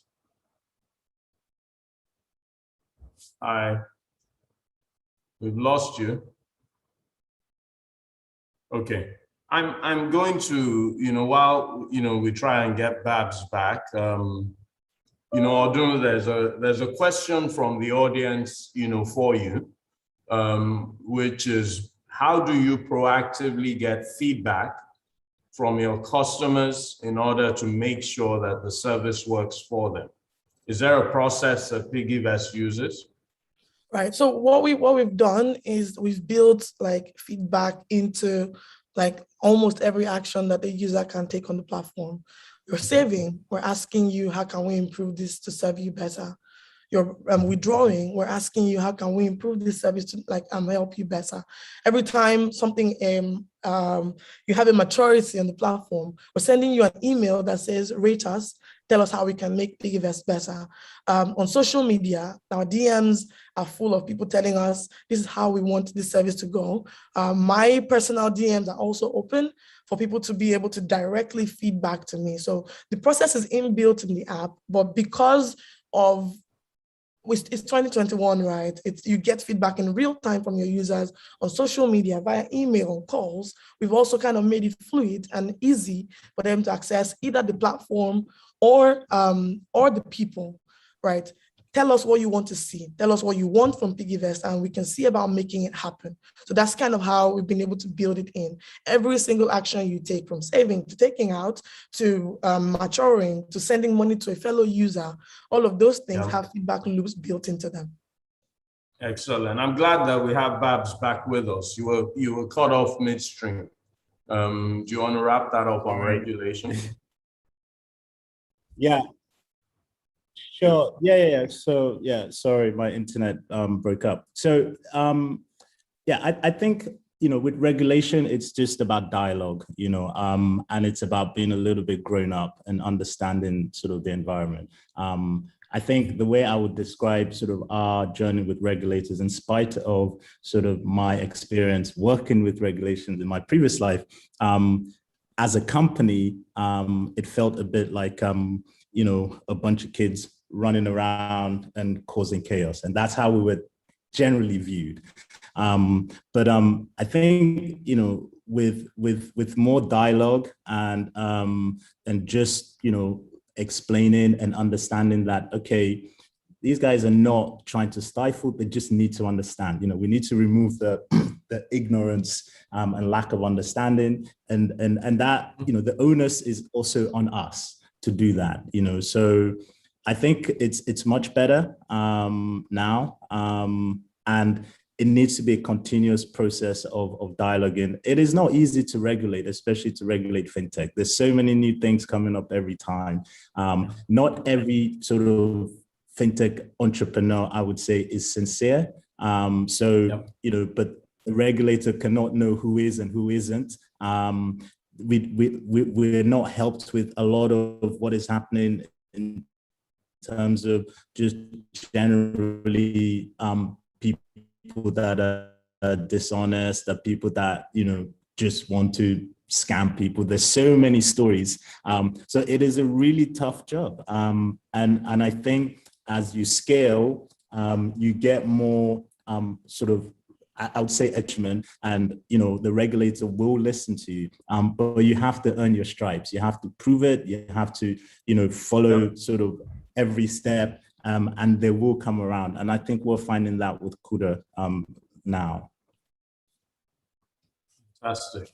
So I have a question from the audience. I was hoping to leave, our last, 12, 13 minutes for questions, but they're coming thick and fast. And, this one is for you, Babs, and it says, you've raised a fair amount of capital in a short space of time. What is the plan to deploy that capital?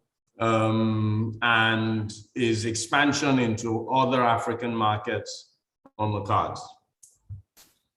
Yeah, absolutely. So yeah, we have raised what looks like a lot of money, but compared to the ambition we haven't even started raising yet. We're trying to sort of break into an industry that has been around for hundreds of years, in a very complex market. So it requires people that have done it in other developed markets. So if you look at what has been raised in those markets, we haven't even scratched the surface here.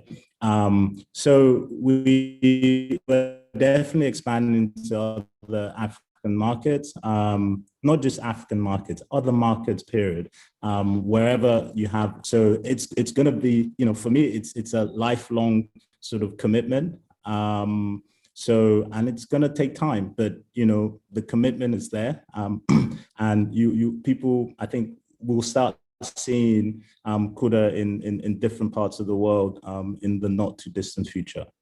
Fantastic. I think you make the point. It's very much a capital hungry business, slightly different from Odun's type of business. But I think Odun, how does PiggyVest differentiate itself, for example, from, a business like Sparkle?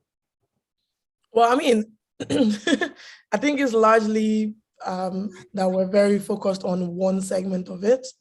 I think there's savings, there's lending, there's investments, and there's banking that kind of tries to encompass all of that. And then there's us that tries to focus on just an aspect of that. So I think that's how we differentiate. Our plans for now don't include, for instance, trying to lend to users.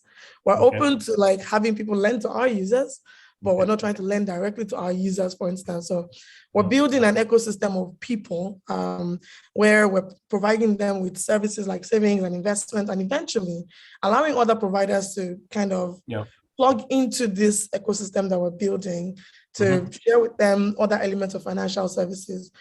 At our core, we hope to become digital asset managers, right? So do we think that insurance is important? Yes. And do we think our users need to get insurance? Yes. Do we think our users need to get overdrafts? Yes. Do we think they need to get loans? Yes. Are we going to directly provide it for them? No. So I think ours might be a bit more collaborative, so to speak, than say a Sparkle, who might be, and I don't know what their roadmap looks like, but they might be trying to keep all of those services within their own ecosystem. I guess now that we're all at the start, that might be how we're different. Interesting. I'm going to go back to a couple of my questions, because I think I've dealt the last few questions from the audience, and please keep the questions coming. So Babs, what's your long-term vision around this business, and what does the future look like, for Kuda? Yeah, so, and again, I think it's always great to dream. And I think dreaming gets you to places that you don't believe that you don't necessarily, imagine that you would get to, but you dream about it. So for me, we're solving an African problem. Over the next few years, 30% of the world are going to be Africans. That's a lot of people. And I just believe that, there is an opportunity for some companies to emerge out of Africa to truly be world leaders. So, we talk about Facebook, we talk about Google, we talk about all these sort of big companies, the household names all over the world.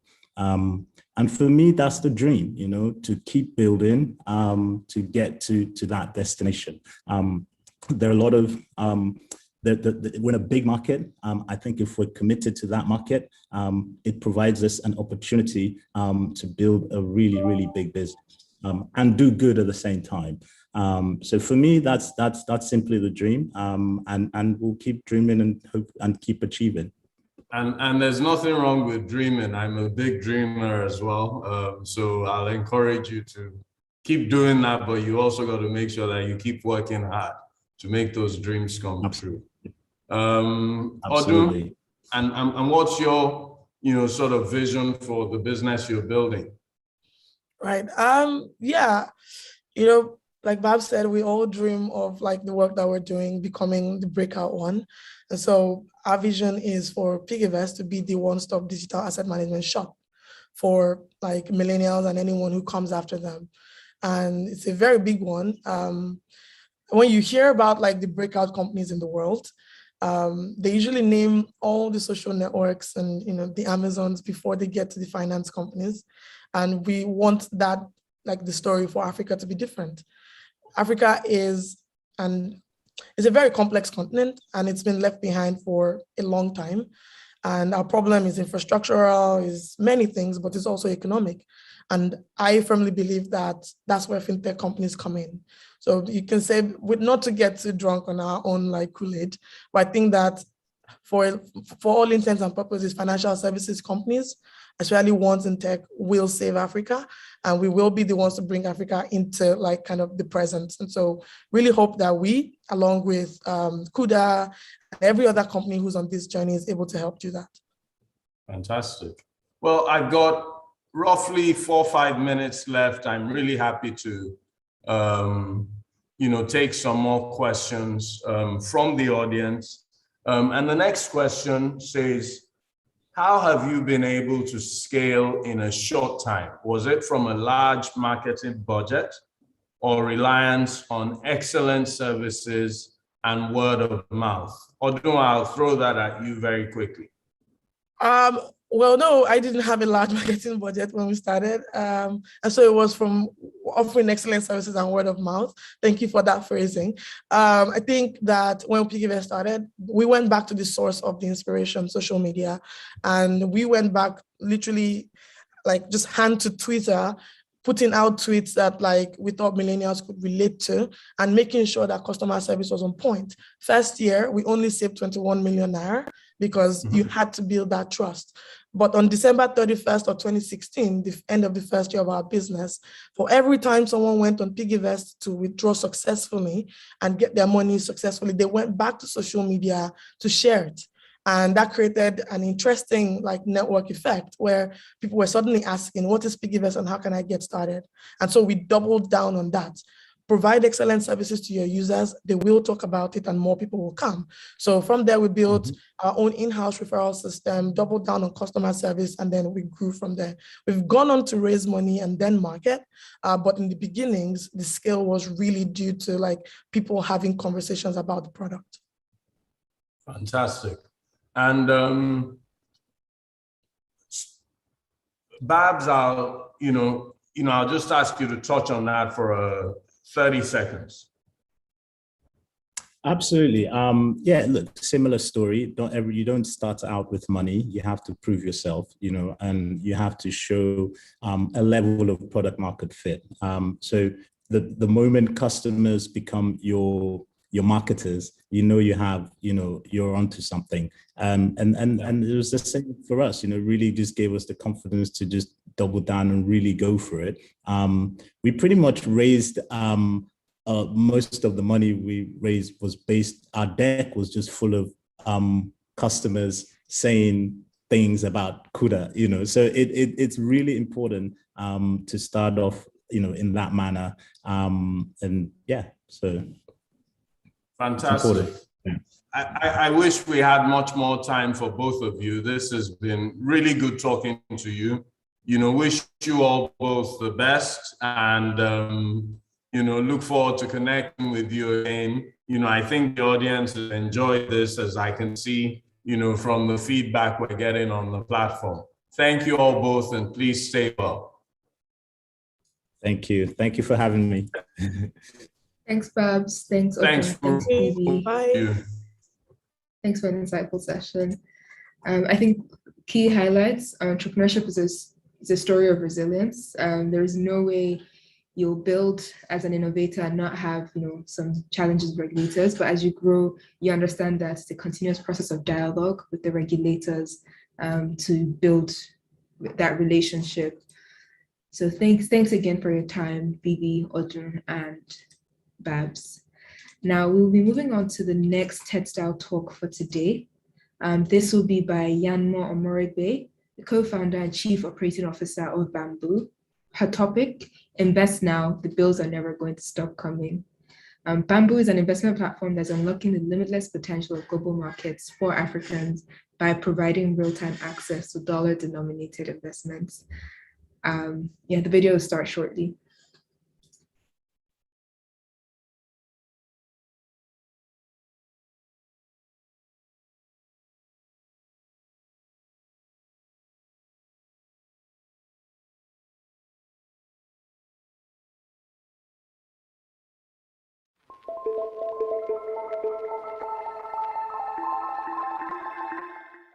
I want to tell you about Mary. Mary is a software engineer in Lagos, Nigeria, who used to earn 350,000 naira a month at her last job. That's about $700, and felt like she was living paycheck to paycheck with just enough money to cover her essentials. She had done the math and calculated that if she tripled her income to $2,000 a month, she would finally feel rich and have enough money to do all the fancy things she wanted to do. Then 10 months ago, fortune smiled upon Mary, and she got a new job with an international client, paying her almost $5,000 a month, more than double her target income. But then the craziest thing seems to be happening. Mary still doesn't feel rich. She seems to need every dollar of her current $5,000 income to maintain her lifestyle, which she doesn't think is expensive. What's happening to Mary is Parkinson's law in action. Parkinson's law says that work expands so as to fill the time available for its completion. Or, in the case of money, expenses will always rise to meet income. This means that no matter how much money a person makes, it never seems to be enough, because as long as there's money available, expenses will continue to increase and they will tend to spend all of their income, if not more.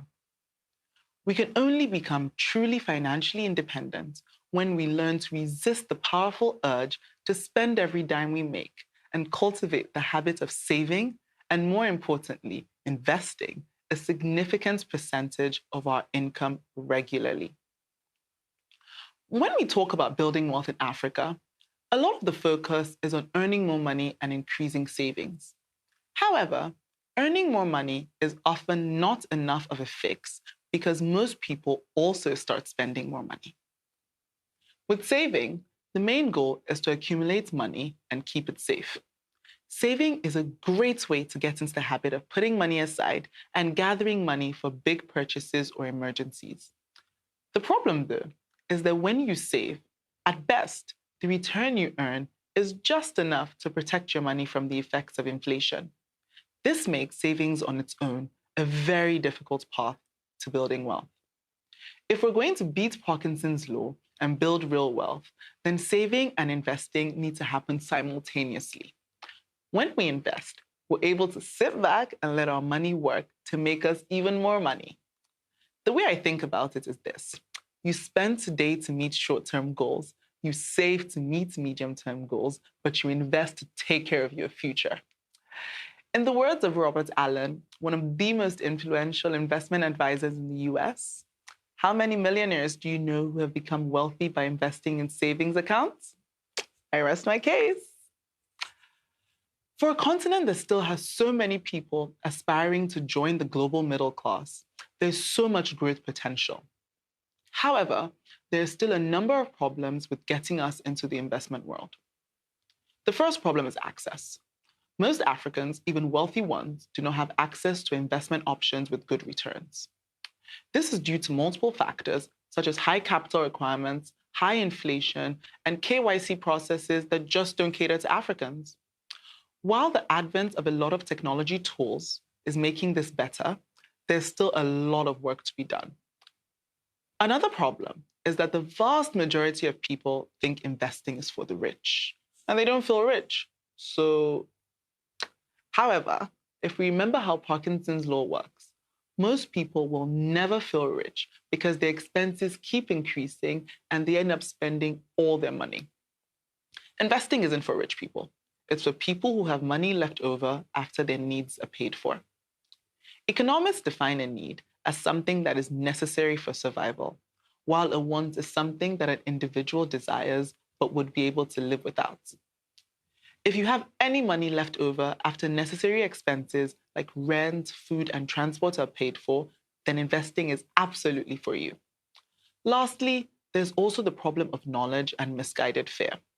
A lot of people, including very educated people, have many misconceptions about investing, which turns them off.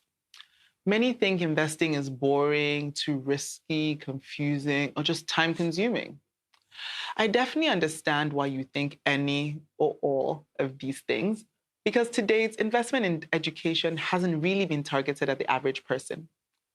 For anyone passionate about helping Africans build wealth, there's a vast opportunity to simplify investing to the ordinary person and help them understand that they don't have to be Warren Buffett to earn good returns.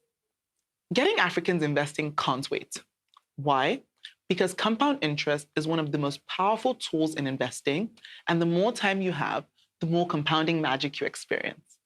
Compound interest simply means that as your initial investment grows, the return you've earned on this investment also grows with it. This means that even if your return stays the same, your investments grow at a faster rate over time. To illustrate this, think about this question for a second. Would you rather have 1 cent today that doubled every day for a month, or $1 million today? If it's your first time hearing this question, your instinct was probably to pick the $1 million today. However, if you picked the cents that doubled every day, you would have $5.4 million by the end of day 30. On day 27, though, you would only have had $671,000. Those 3 extra days earned you $4.5 million. This is the power of compound interest. You want to start investing early and consistently. A lot of the big gains happen later in your investment journey, and you don't want to miss out on those. The best time to start investing is now. This is why Bamboo exists. Bamboo is an app that allows people invest in stocks and exchange-traded funds traded on the US stock exchanges.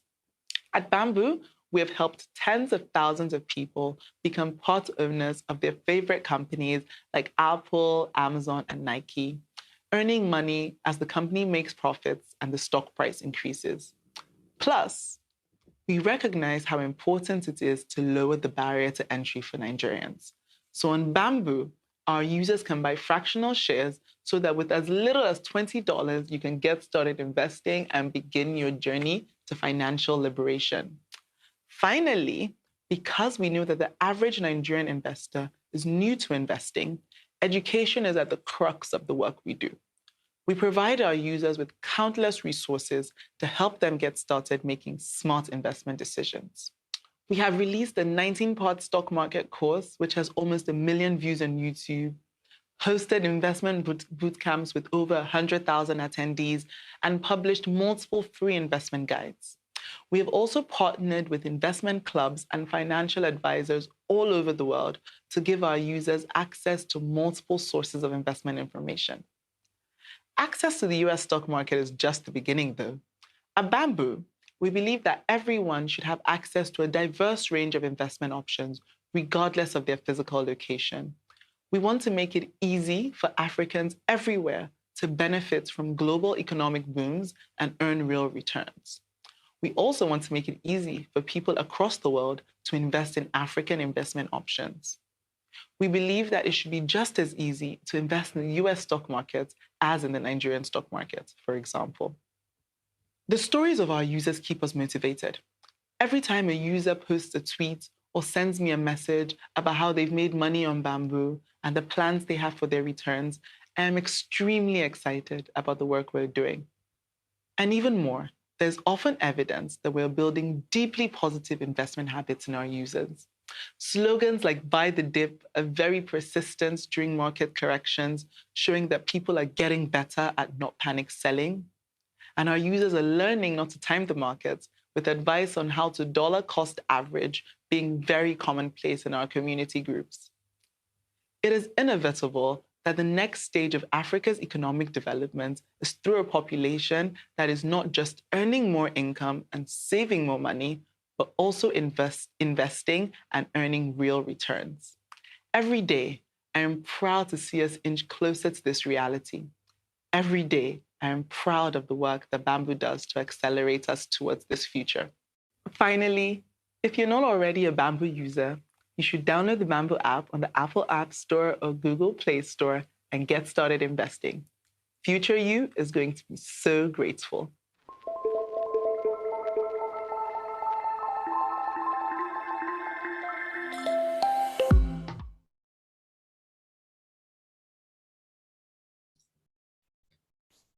Thanks, Yanmo, for the video. A very interesting point was around spending meeting short-term goals, and then saving to meet your medium-term goals, and then investing to take care of your future. I think ultimately we can all be investors and probably should be. Thanks again, Yanmo. Now, our next fireside chat for today will be with Tosin Eniolorunda, the founder and chief executive officer of TMAPT, Pedro Conrad, co-founder and chief executive officer of Neon, Justin Norman, founder of The Flip. They will be discussing a vision of financial freedom for emerging and frontier markets. Tosin leads TMAPT, a financial software company focused on building solutions for businesses and individuals to manage their money. Pedro leads Neon, a Brazilian fintech company with the mission to unite technology and design to simplify people's financial experience. Justin is the founder of The Flip, a podcast and newsletter exploring relevant insights from entrepreneurs changing the status quo in Africa. He is also an investor in Rallycat Ventures, an angel community investing in emerging market fintech. Tosin and Pedro are Endeavor entrepreneurs. Over to you, Justin. Thank you very much. Tosin and Pedro, if you guys can just join us on the stage, please. Pedro, how are you? I think we'll just give it one moment for Tosin to join us. Are you in Brazil at the moment? Because I'd imagine it's quite early right now. Oh yeah, no, it's 8:30. It's okay. Oh, okay. Not as early as I thought.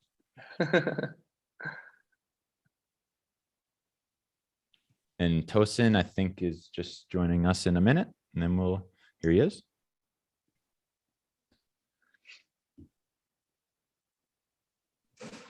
Hi. Hi, guys. Good afternoon, Tosin. How are you? Very well, Justin. How's it going? Good.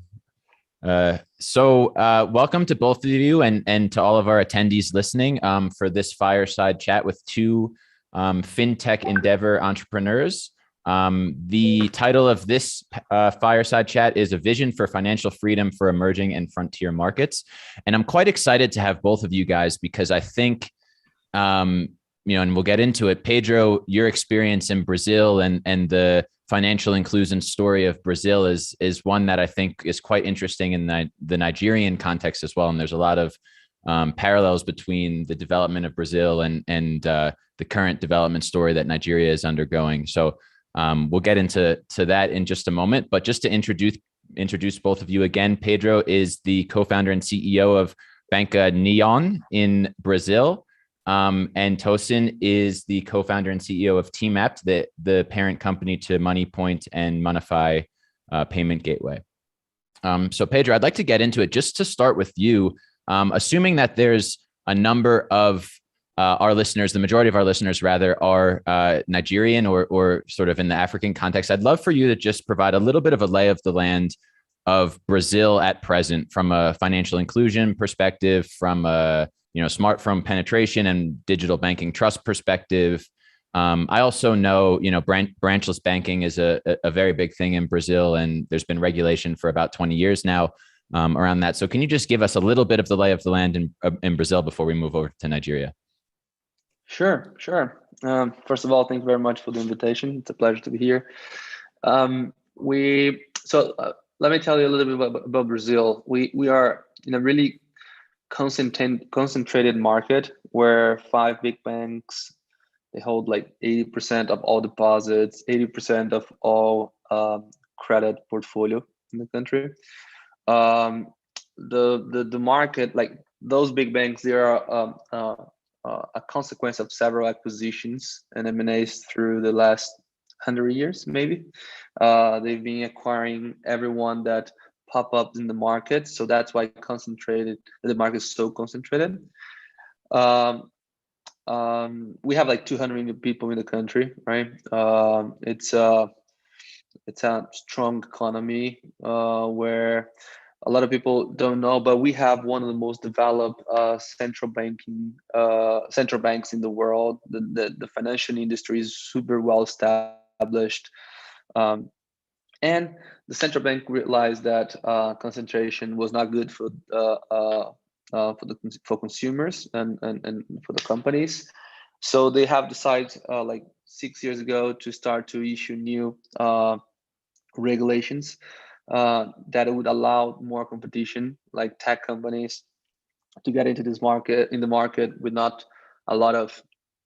without being needed to be like super asset heavy as having branches all over the country, or the way they could operate doesn't require a lot of minimum capital.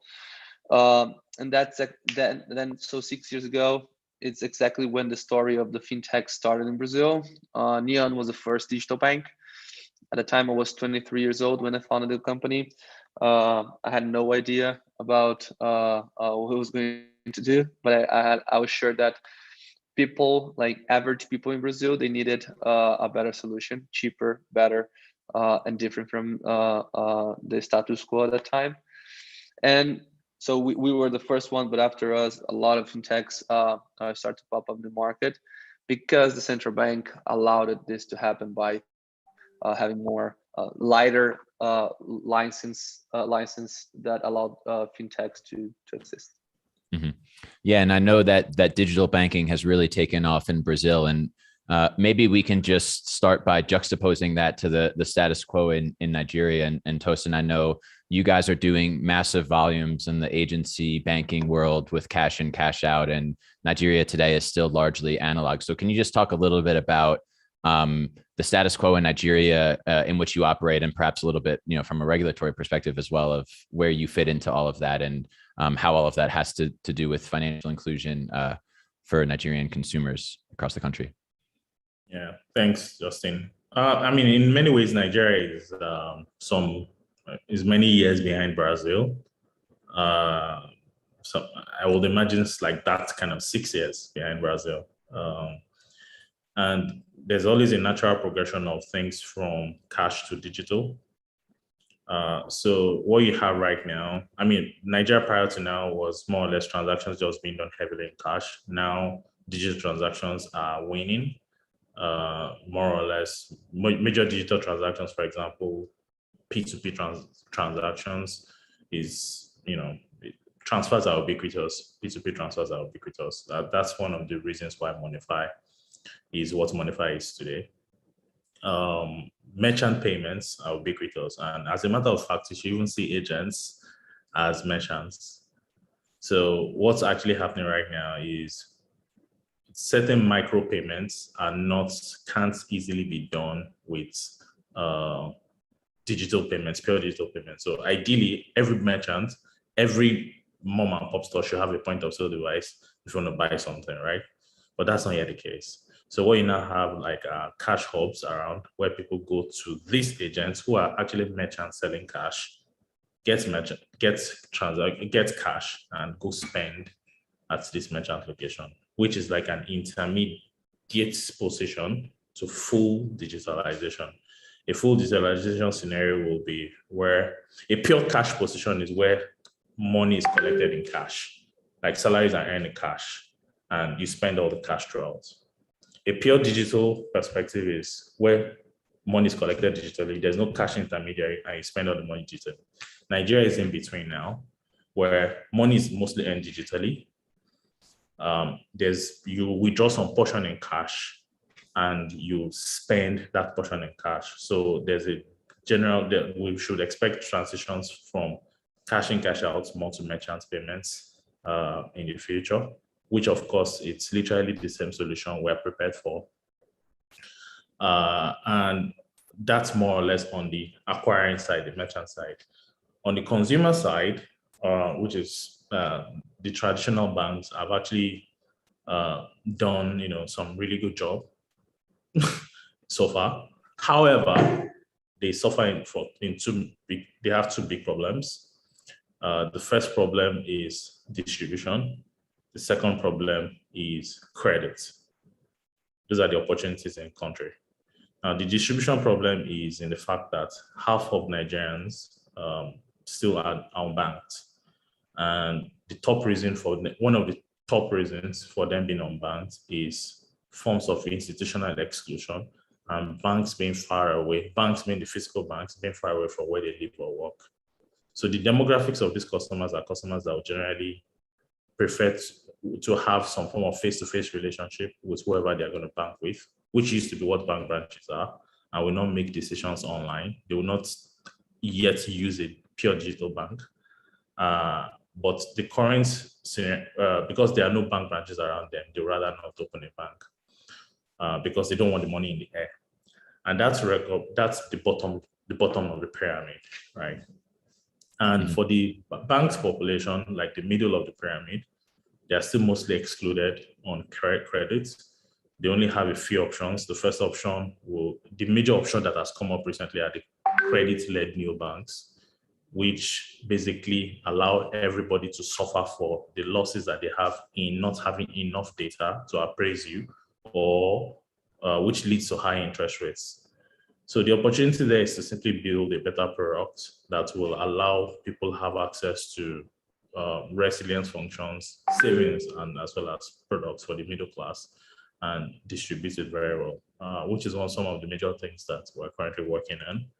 I think there's a powerful proposition in being able to serve consumers on both sides, on both the merchant side, which is agent or merchant side, as well as the consumer side of things, which is on regulation. Regulation. We're working with the regulation to ensure that they understand what we're all building very well. I think one of the primary responsibilities of regulators is to ensure stability, ensure prudence, and fintech, by their very nature, many years ago, one of the buzzwords was disruption. A regulator does not want to be disrupted and should not be disrupted. Your job is to provide order. So I think I would imagine that the regulators want to ensure that they understand what we're doing, and I believe we personally are doing are eager to ensure that regulators have visibility into our plan, because it's all in the interest of the global interest of the economy, to ensure it's growing. We've also seen that beyond Nigeria, it's a similar story in other economies. Egypt is many years. There's also some years behind Nigeria, especially in instant payments, and we should also expect similar paths for some of these giant economies. Yeah, definitely. And one of the things that I want to go a little bit deeper on that you mentioned was accessibility. And it's something that we talk a lot about, not just from a distribution perspective, but from a pricing perspective. And so, Pedro, I'd have to imagine that a big value proposition for your bank is zero fees, and looking at the sort of rate card, it looks like zero fees for everything except cash withdrawals. So can you just say a little bit about that, like how important, especially in the context of financial inclusion and especially in the context of servicing, a mass market Brazilian consumer, how important is that fee piece relative to perhaps all of the other levers of accessibility that Tosin just mentioned? Okay, great. So this is a funny story. I started the bank because again, when I was 23, I used to have a bank account at one of the incumbents, and at the time I used my debit card, and I started to use my overdraft by R1. And they charged me 46 reais of fee plus 18% a month.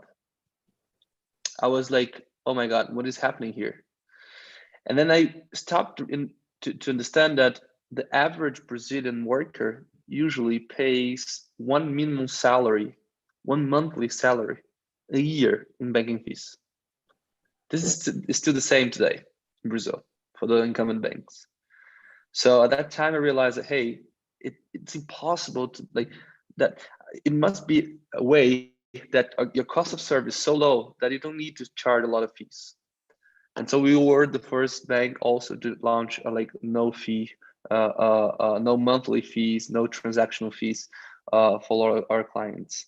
At the beginning, we used to charge for ATM withdrawal, but now we give 3 for free a month. That it's more than enough for. So our users, they pay no fees. So on the other hand, we have to be real efficient, and our cost of service need to be 10 times lower than any other incumbent bank. And that's exactly what we do. We have the lowest cost of serving a client around the country. But this is everyday.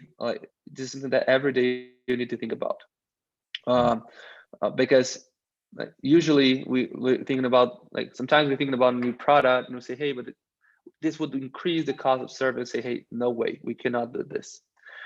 Because even between all the digital banks in Brazil, we are the only ones with the biggest focus on the low income population. And those every time I hire someone from a big bank, they say, hey, we need to get the best client. And I say, hey, if we do this, we will be exactly the same in the incumbent banks.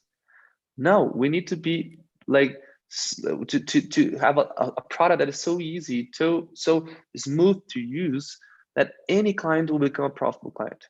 And that's exactly what we did. So the way that our business model works without charging any fees is that only with the debit interchange and the floating of the digital account, the checkings account product, the digital account product is slightly positive. It's not really, the economics is not that good. It's slightly positive. But anything I sell on top of the digital account, like a credit card, personal loan, payroll loan, investments, insurance, like POS terminals, anything, it's pure margin, because I have already paid for my cost of acquisition, and without fees, it's a solid like a sustainable growth, right? Mm-hmm. It's really important for the clients that we charge no fees. I mean, those clients, they don't have a lot of money. They are some of them, we're helping them to save money for the first time in their life. So you cannot hey, save R1 per day, like $30 a month, but give me this $30 because I need to pay for your costs here. So this is one of the most important,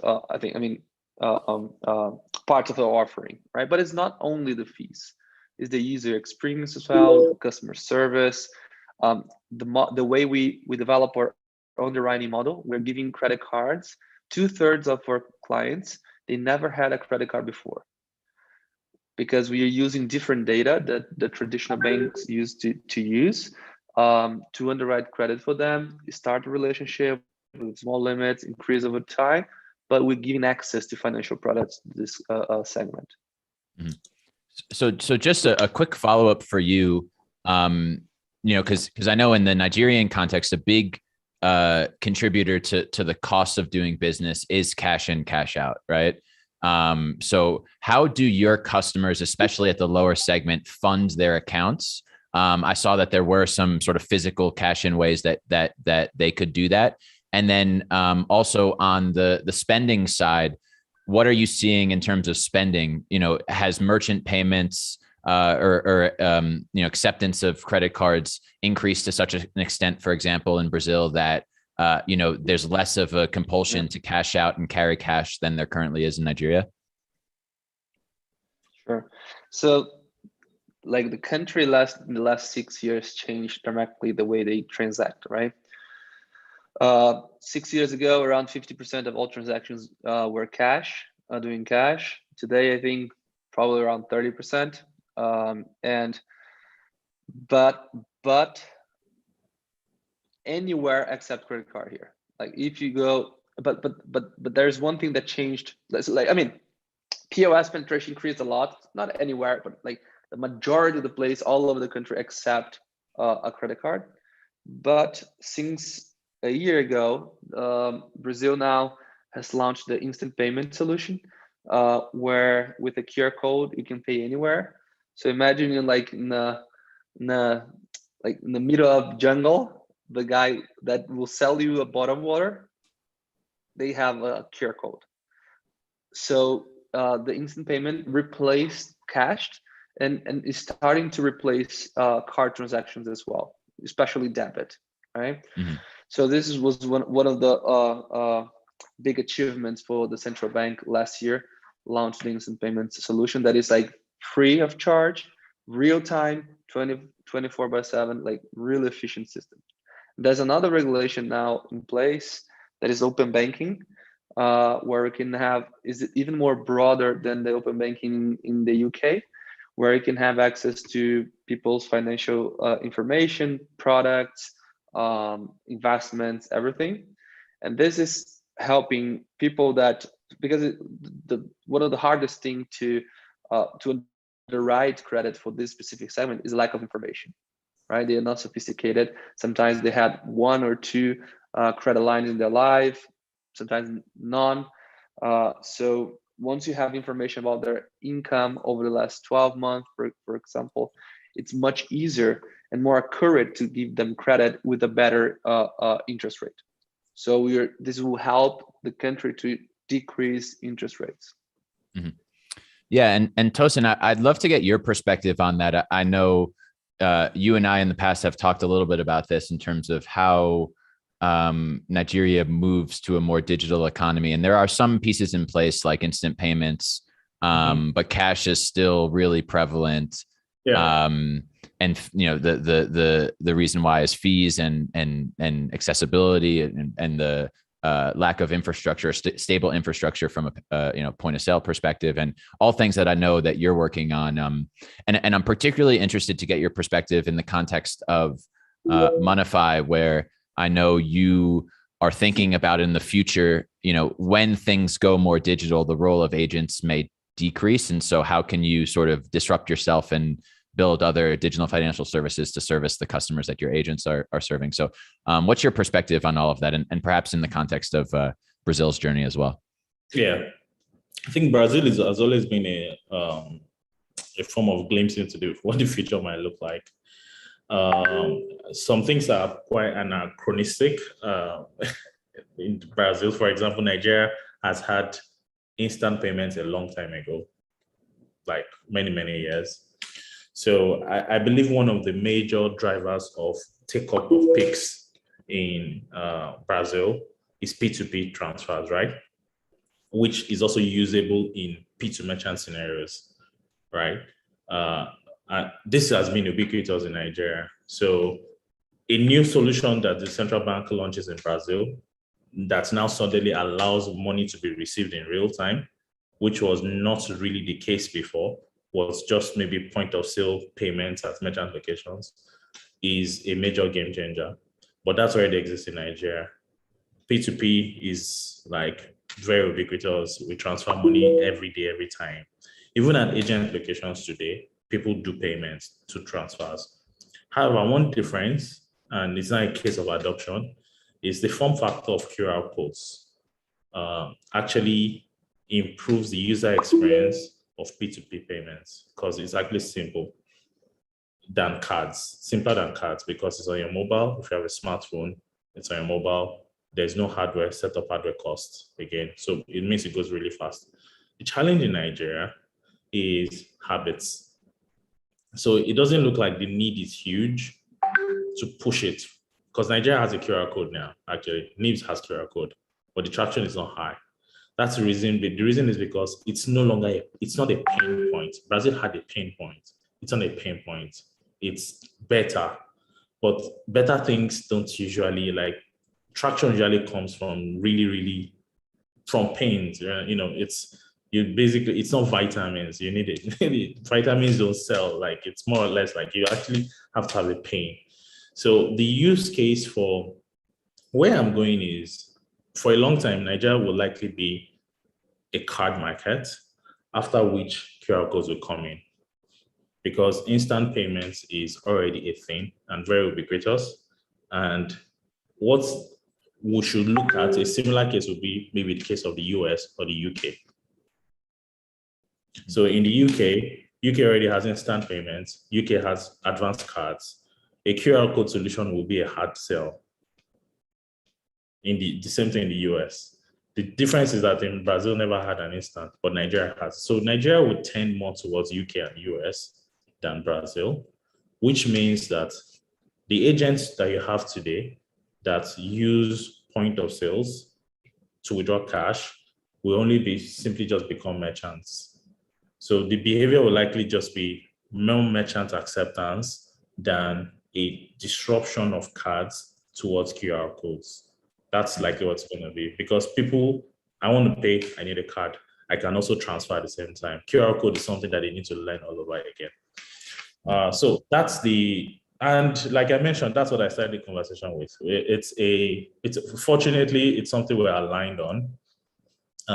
It's natural, because what's going to accelerate this is going to be the acceptance of payments at micro merchant applications.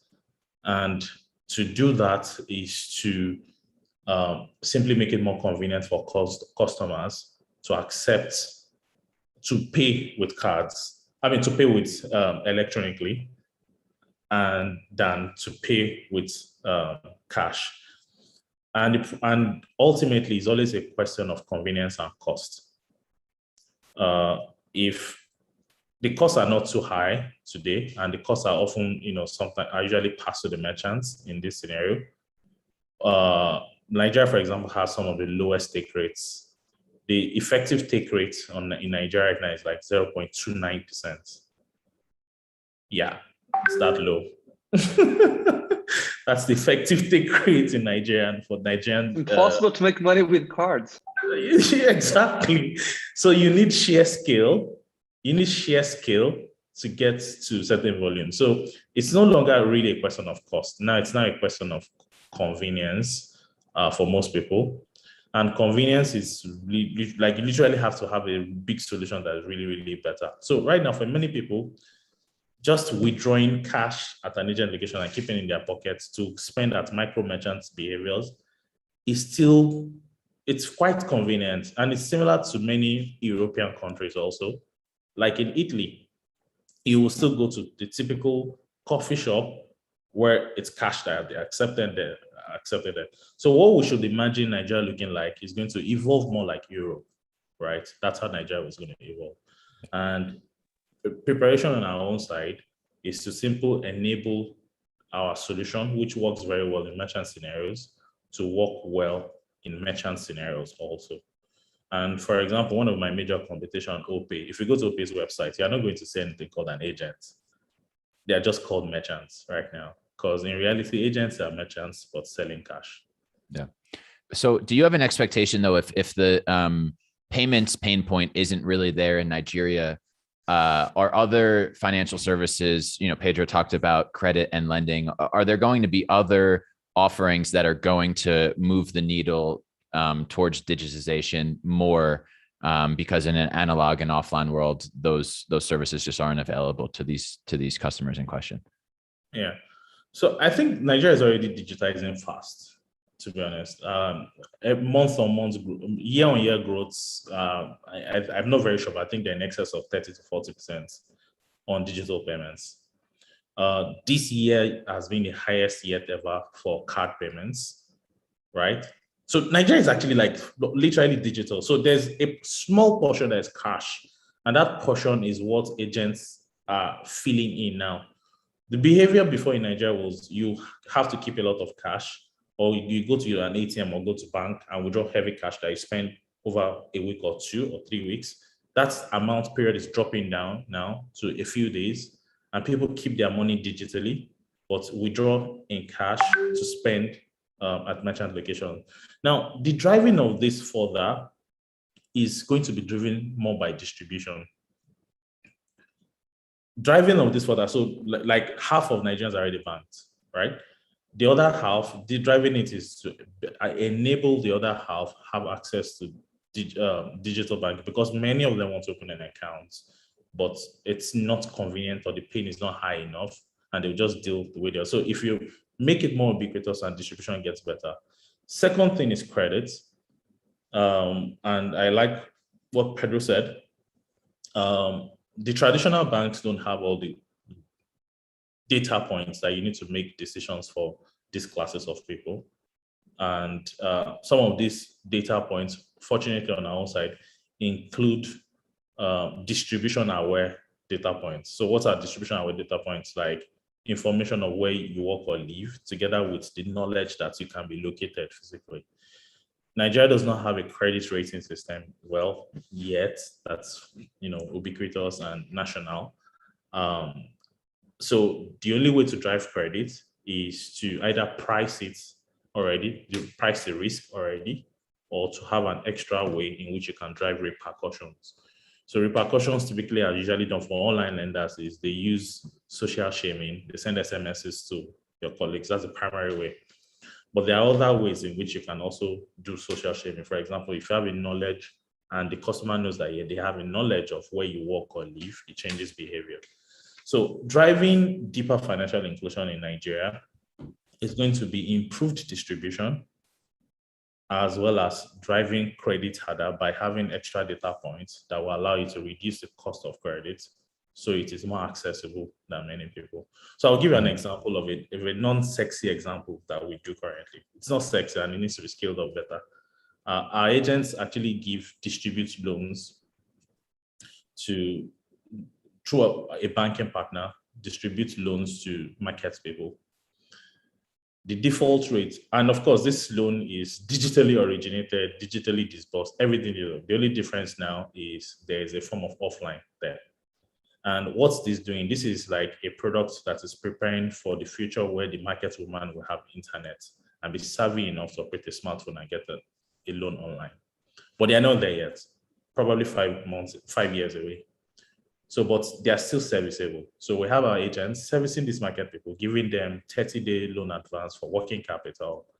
And simply because we have extra data points of where they work or live, changes their behavior, helps with recovery, and we currently maintain default rates less than 0.5%.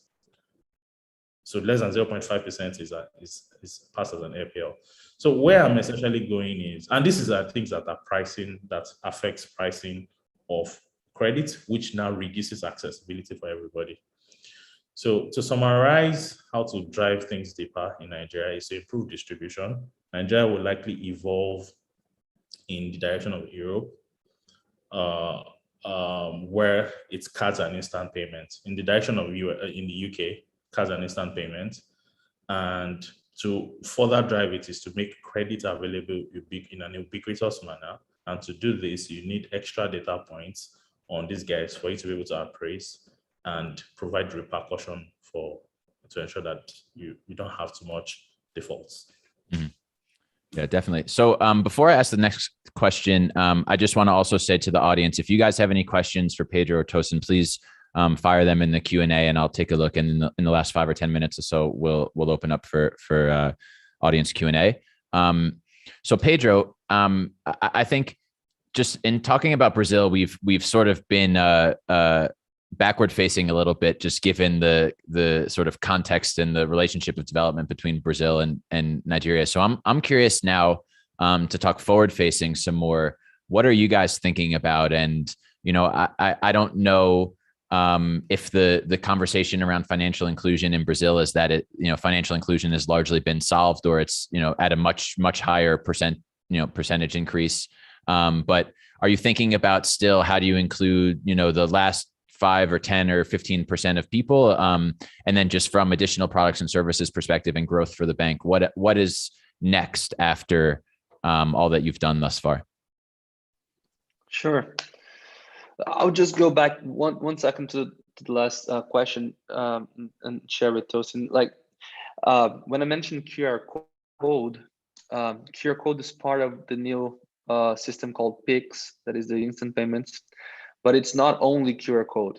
What the central bank allowed us is allow the customers is that now they can set up a specific key that will be their unique ID for peer-to-peer instant payments. It can be your phone, it can be your social security number, it can be your email, it can be a QR code, or a specific hash. Like, so nobody used this because it's so difficult. There's a long hash, but it could.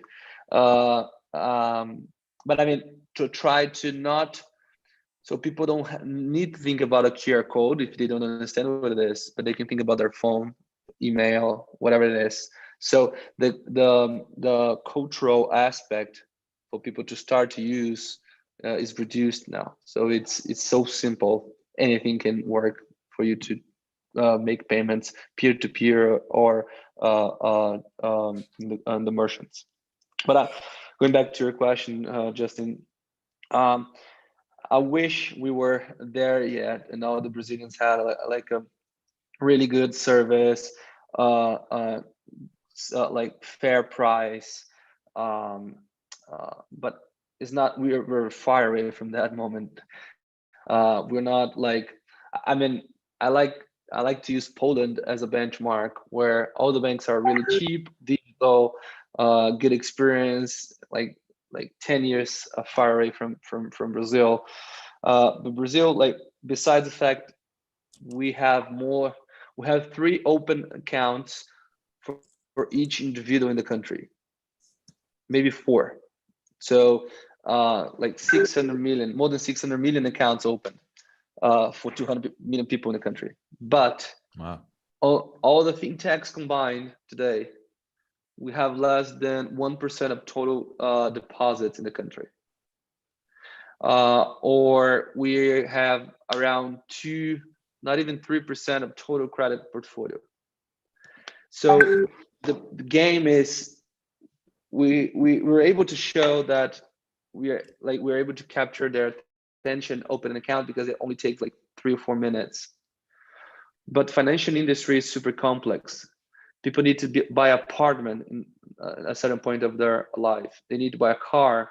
They need to like borrow some money for a specific matter that maybe the fintechs still don't have this product in place yet. So it requires them to go back to the big banks and require a specific product. And then the big banks will try to cross-sell everything, because that's the way banking works, right? You sell one thing, cross-sell everything else. So we're still far away from a moment where the market, where the big banks still, like numbers of the big banks between fintechs are equal. I think the next 5 or 10 years will be bringing this potential of 600 million accounts open by fintechs, this potential of monetization, and the profit pool is still with the big banks. But this is definitely going to come over, and fintechs will capture a big chunk of this profitability. Mm-hmm. So it's about keep doing what we're doing faster and better, raising money, bringing new investors, bringing clients, developing new products. So each of the big banks, they have like hundreds, maybe thousands of products. All the fintechs were born like 6-7 years ago. We were able to develop like 5, 10, but like there's still a lot to be done. So that's a little bit about what we're thinking, the way we see the next couple of years. And just one more question for you. I think another parallel between Brazil and Nigeria is just operationally, very big market and in many ways different than a lot of your neighbors. You guys are just in Brazil, correct? And is that your intention, just to stay in Brazil, or do you at any point start to look at some neighboring markets across South America and Central America for growth as well? We are going to Nigeria next month. No, I'm kidding. Yeah. I mean, why not? No. I mean, we're only in Brazil now, but we are definitely considering other markets in a year from now, maybe. So we're planning to go public like 18 months to 2 years from now. That's our goal. And before we go public, we intend to go to explore a new market. We still don't know the country. Probably won't be in Latin America. We're probably thinking about a big country, maybe in Asia. We don't know yet where. But the purpose of a company is to make the world a better place and try to equalize a little bit more financial education, like bring this on like a broader way to the world. There are a lot of different countries in the world where you still have a lot of poor population with poor financial education, as in Brazil, and so we see opportunities to go abroad, definitely. Mm-hmm.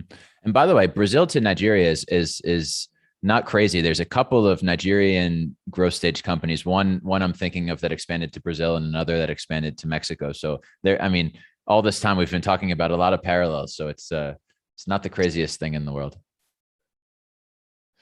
Definitely not. Yeah. Tosin, so I want to sort of ask the same question of you. I mean, now, especially in light of Monify growing and you guys focusing on payment gateways and moving away from just purely being agency banking, like what are you guys thinking about in regards to growth and opportunities and maybe even market expansion? You mentioned Egypt earlier. So what does the future look like for TMAPT in the near term? Yeah. I mean, we're super focused on being the platform that enables people, underserved people, have access to financial services. That's the core, that's the root. And I think this is a fundamental need because money is fundamental and there are people that don't have access to it, proper access to it. And I think access to money is payment and some form of credit. So basically money is always about a way to store it, a way to spend it, a way to grow it, or a way to borrow it. That's what money is always about. And our thesis, our core as a company is focusing on helping people that currently don't have access to it or poor access to it, be able to do those 4 things. That sounds like a blue ocean strategy to me, right? Because they don't have access to it. So similar to what Pedro has said, we're focused on going to those markets where people don't have access to it as much as they should.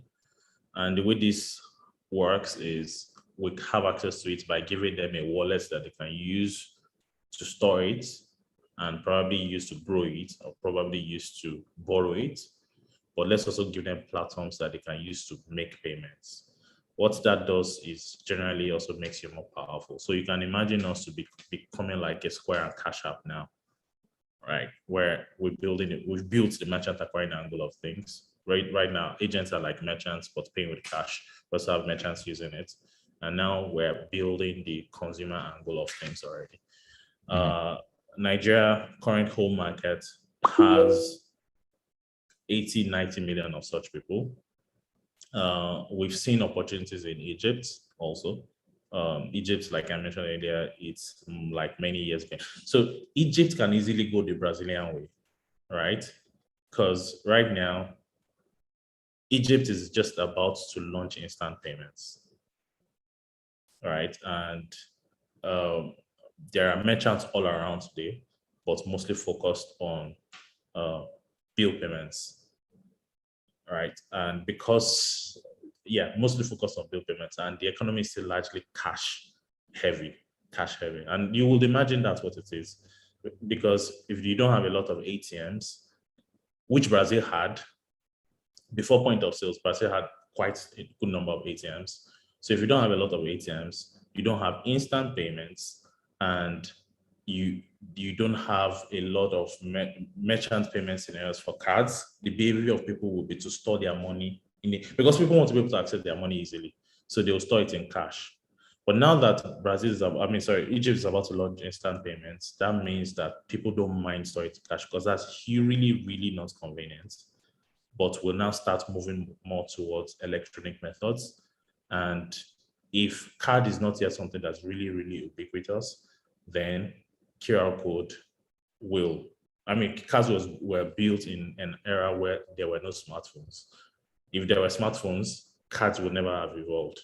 So they can as well just jump the QR code, similar to what China did, jump the card angle, and simply jump straight to the smartphone-driven angle. And that looks like an exciting opportunity to be present there.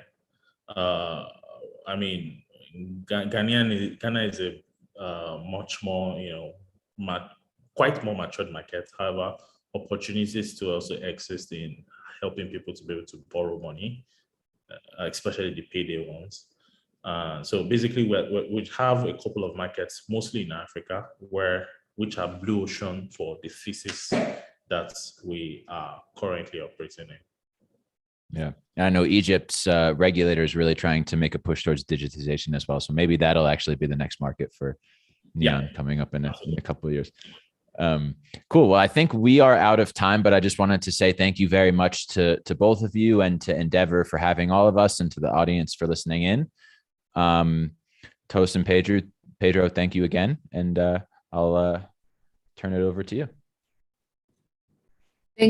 Thanks, Justin, for anchoring the session, and thanks, Tosin and Pedro. It was a very insightful conversation. Thanks for sharing on your journeys in the different markets. Thank you. Thanks. So we'll be starting the next session now. We have our final TED style talk for today. This is a session by Tomi Majekudumi, the co-founder and CEO of Bankly. She will be speaking on,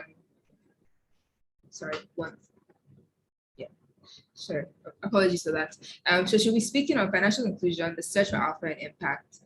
Bankly is meeting the needs of the financially excluded by providing personal and technological touch points they require to digitize their cash and grow their income. Now, interestingly, Tomi is part of the first cohort of the Endeavor Nigeria Scale-Up Program.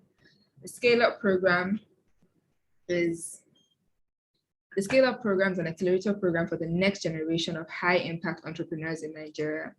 Through the program, Endeavor is providing 4 startups with access to mentorship, capital, and a strong peer network of high-impact entrepreneurs who have scaled their businesses.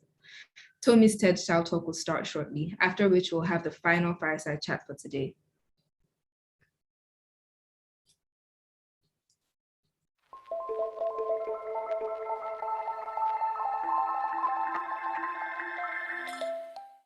I grew up in Ogba, a low-income suburb in Lagos, Southwest Nigeria. During a recent drive through the neighborhood, I visited a local shop I used to frequent. Not much seemed to have changed in over 8 years. No growth, no expansion.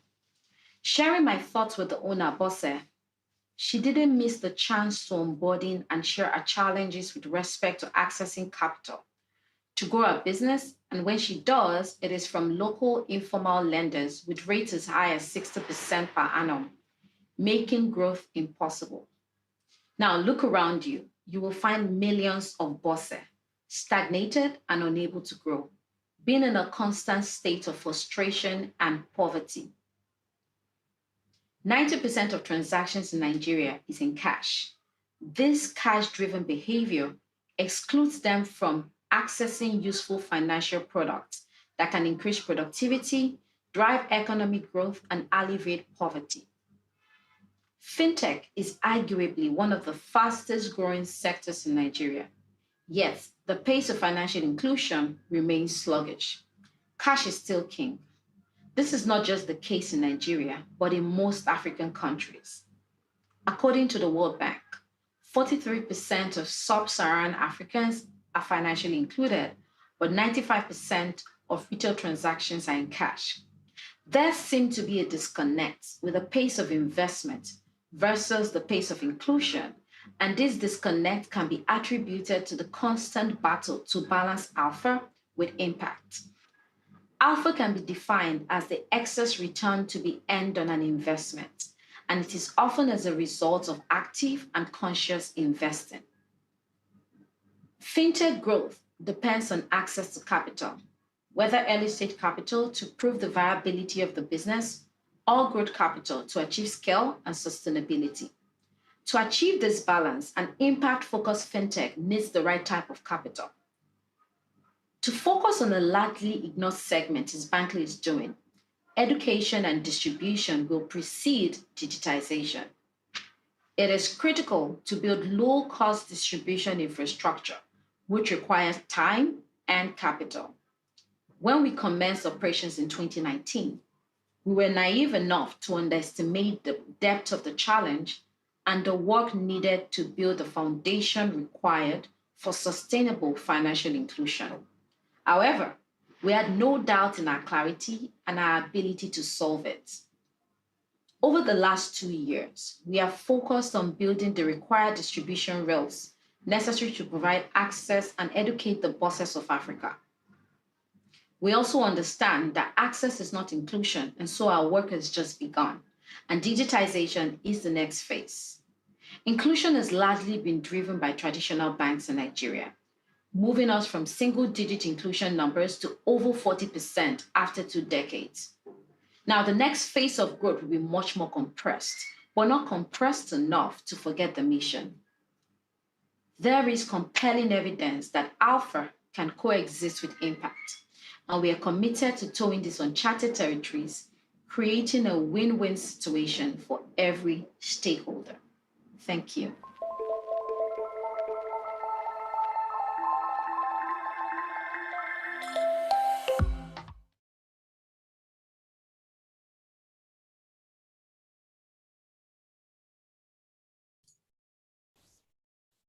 Thanks, Tomi, for sharing. Providing access to personal and technological touchpoints is the first step towards financial inclusion. There's a lot of work still to be done to educate people about the benefits of financial services products, which can boost their productivity and increase their earning power. We're excited about the journey that Tomi and her team are embarking on at Bankley. Now, our final fireside chat for today, it will be on the topic Raising a Unicorn, the journey from startup to unicorn. This conversation will be between Ife Orioke, the Chief Commercial Officer of Flutterwave, Adolfo Babat Torres, the Founder and Chief Executive Officer of Clip, and Yinka Adegoke, the Editor of Strategic Initiatives at Rest of World. Ife is an Endeavor entrepreneur. He's responsible for overall financial and commercial strategy and direction at Flutterwave. Flutterwave is a payment technology company that helps businesses all over the world expand their operations in Africa and other emerging markets. Adolfo is also an Endeavor entrepreneur, and he leads Clip. Clip is Mexico's leading solution for small and medium-sized businesses to accept digital payments. Yinka is the editor for strategic initiatives at Rest of World, a publication that covers the impact and influence of technology on people, businesses, and economies in emerging markets.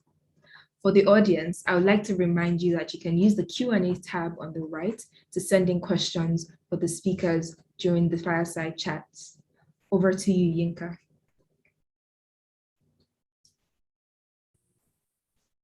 Hello. Hello, everyone. And thank you for that, Furo. I'm excited, really excited to have the 2 speakers that we have today on our final event. At Rest of World,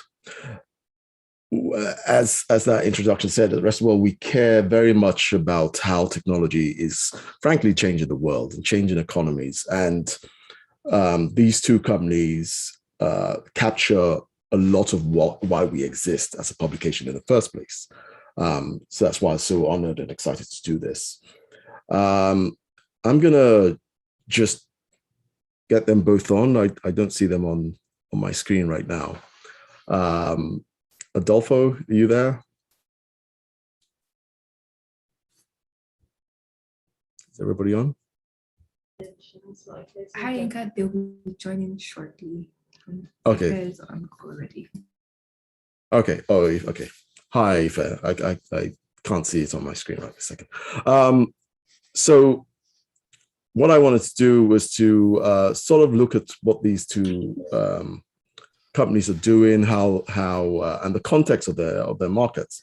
If you, I was looking at some numbers just before I came online, at looking at this like sort of the rate of growth of venture capital investment in Mexico and Nigeria, which seemingly in two different continents are very sort of different markets, but actually there's a lot of commonality between both of them. Mexico has seen, since January 29, venture capital just rocket up by some, in the last 5 years, increased by about 560%. Since January 2019, it's top $4.5 billion investment. In that same period, Nigeria has seen venture capital investment of $2.4 billion. And both of these companies have benefited from that and are designated in valuation terms as unicorns now. Companies worth more than $1 billion, startups worth more than $1 billion. At the center of what's driving this is obviously the important transformation of financial services and the potential of their impact on their respective economies, and not just their national economies, but also the regional sort of impact. And that's some of what we want to get into today. Since you're online, let me start with you. Just started very simply talking about sort of the journey, Flutterwave, a short version of the Flutterwave journey, and how you find yourselves as this leader of the market today. Good afternoon, everybody, and thank you, Endeavor, and thank you, Yinka, as well. The short version of the story would be 5 years ago, no, about 6 years ago, we identified a problem that I think had been existing for quite a while. And it was simply the fact that within the continent as Africa, we couldn't engage in commerce as simply as counterparts in the West could. That's the problem statement. And we realized that we needed to solve for that problem. And that meant creating the infrastructure that would help commerce within the continent and also exporting out of the continent. I don't know how many people are familiar with it, but in order to send money to Ghana, traditionally, you would need to first from Lagos, it would go to New York and then come down to Ghana. And those things were things that I think everybody was used to, and it just became the norm. But we realized that there was more efficient ways to do that. And so we dived in, and 5 years later, February this year, we find ourselves being called a unicorn. And the one thing that I can say is, nothing has changed, even though everything has changed. The vision and the mission is still quite simple and still clear. There's still so much to do on the continent. There's still so much commerce that we need to begin to push. There's so much that needs to happen. Listening to what Tommy was saying with Bankly, there's still so much financial inclusion that needs to happen. And so I would say that, even though we're fortunate to be where we are today, we're only still scratching the surface. And I'm even more excited about the next 5 years. Excellent. An excellent sort of intro. Adolfo, welcome.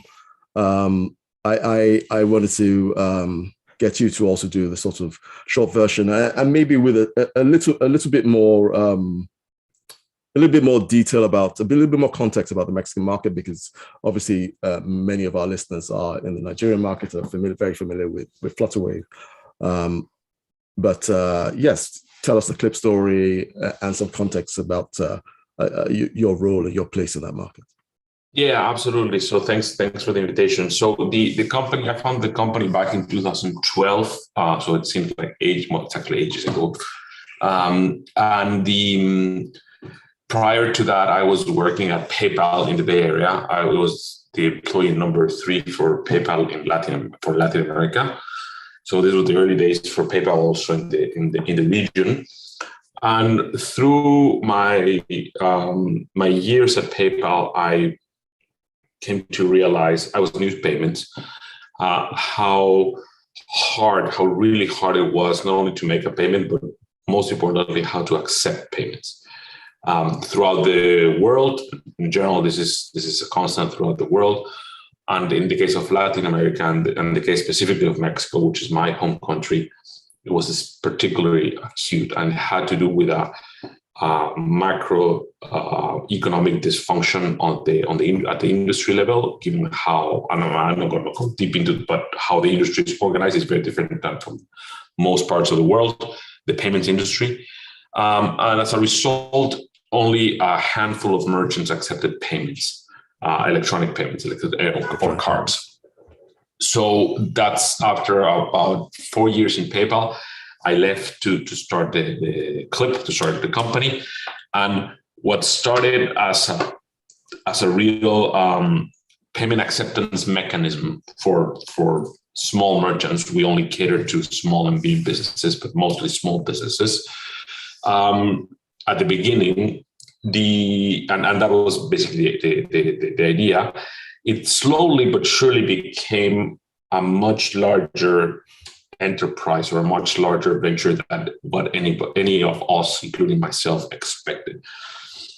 We started to see how big could Clip get by the end of 2016, when we became the 5th largest acquirer of merchants in Mexico by number of merchants, with only 35 people in the team, 40 people in the team. So, and we're already, behind some of the largest banks in the world that operate in the country. And there we started seeing that we were acquiring a massive amount of customers, that the product was really getting a lot of traction. With that came, of course, funding also. Historically, Clip had been the company that had brought Silicon Valley money into Mexico. And with that came money and investment from the large growth funds around the world. And by the end of 2018, early 2019, we became the largest acquirer by number of merchants. And today we are about 4 times the size of the largest what used to be the largest acquired by number of merchants in the country. With that scale, as you can imagine, the vision changed and it became much more broad, in the sense that it's not only about payments, but also helping merchants, provide merchants with solutions to a bunch of their pressing needs, not only payments, but also financing, commerce, online payments, online sales, et cetera, et cetera, et cetera. So Clip is starting to become what we call the operating system for commerce in Mexico. Today, roughly 1 out of 2 merchants that accept payments in Mexico do it through Clip. And that share is going to increase over the next 2 or 3 years substantially. So we believe we have a chance of becoming something much, much larger, of course, that only helping merchants accept payments. But it really started with that. That's, it's a fascinating story. What was the reason? The core of the business idea was you pitched it to internally at PayPal, right? So the idea was, so at the end of 2008, early 2009, we were doing what we call e-commerce seminars in Mexico. And this was specifically in the Cancun region, in the Mayan Riviera. And the idea of those seminars was to really help people understand how the PayPal product worked.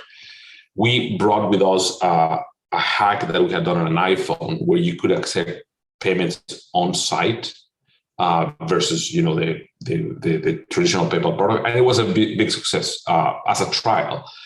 However, when we went back, like I said, I was really new to payments. I didn't do a very good job selling it internally. And my boss told me, dude, you got to focus on opening up Mexico. We have to deliver opening up Mexico. And we're also opening up Brazil. So that project got a little bit put to the side, and we focused on launching PayPal. And about a year later, Square launched in the United States. Right. What I wanted to do in terms of talking about your respective journeys is talk about it through the lens of products. So if let me come back to you and just ask about the 2 or 3 products that you've launched at Flutterwave. They've really sort of either changed the trajectory of the company or sort of accelerated it. That really sort of made you understand that we've got the right thing here, and these are the next things we're going to be doing.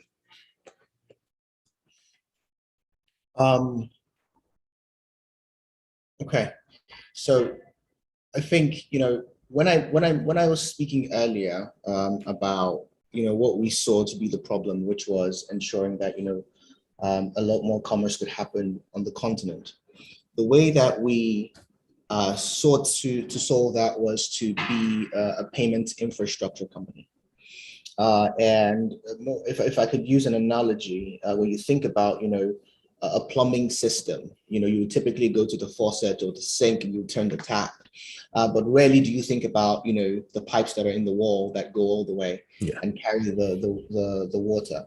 And that's essentially what we built. And that's what Flutterwave is at its core. But we very quickly realized that, on the continent in Nigeria, there was not a lot to ride on that infrastructure. The earliest fintechs that, were created, I'm quite proud to say, even though, there is competition amongst us, started on our platform, riding on our infrastructure as Flutterwave. But we realized that there was so much more to do in the market. And so we launched what is today called Flutterwave for Business, which is our flagship product. It's a platform that allows merchants collect and make payments. It's simply a gateway service, but we're not a gateway business. It's actually a product that sits on our infrastructure. And our target was to focus on enterprises because we believe that there was a waterfall effect, if you may. If the enterprises were there, then it would cascade down. I see. And so we sought out, customers like Uber at the time, and Uber is still one of our biggest customers today. And we transact with them, across the continent, not just in Nigeria, where it all started. And I think what was unique about that product was, again, understanding that Africa was very unique. Mobile money was never going to be kicked out in the east of Africa. In Nigeria, cards and bank transfers were neck and neck. And I could even argue today that bank transfers might even be, winning that battle. And understanding that the payment space did not need anyone to tell customers how to transact. Instead, it needed to enable merchants simply receive whatever type of payment the customers had. And so being able to integrate the different payment types into our platform, whether you are in Kenya or you are in Nigeria or you are in South Africa, made it make sense for enterprises. They did not need to find multiple partners in different countries. Thinking from their perspective, where engineering resource and developers is not something that is an everyday thing. You realize very quickly that if I can do one integration and that exposes me to multiple markets, and as new markets come on, you simply just tack them on. That became a very good selling point. I would say the second thing that sort of, also added to it, because like I said, the Flutterwave for Business was our flagship product, and we did focus on enterprises. But with the pandemic last year, we created the Flutterwave store. Which is similar to Shopify, but it was free. Because again, we saw that, digitization happened so quickly and the pandemic came so quickly and small businesses were caught out. They could not sell. They couldn't get rid of their inventory. They couldn't feed. They couldn't make money. And so we created the Flutterwave store as our answer to that. And very quickly, within the first 4 months, we had seen over 20,000 stores.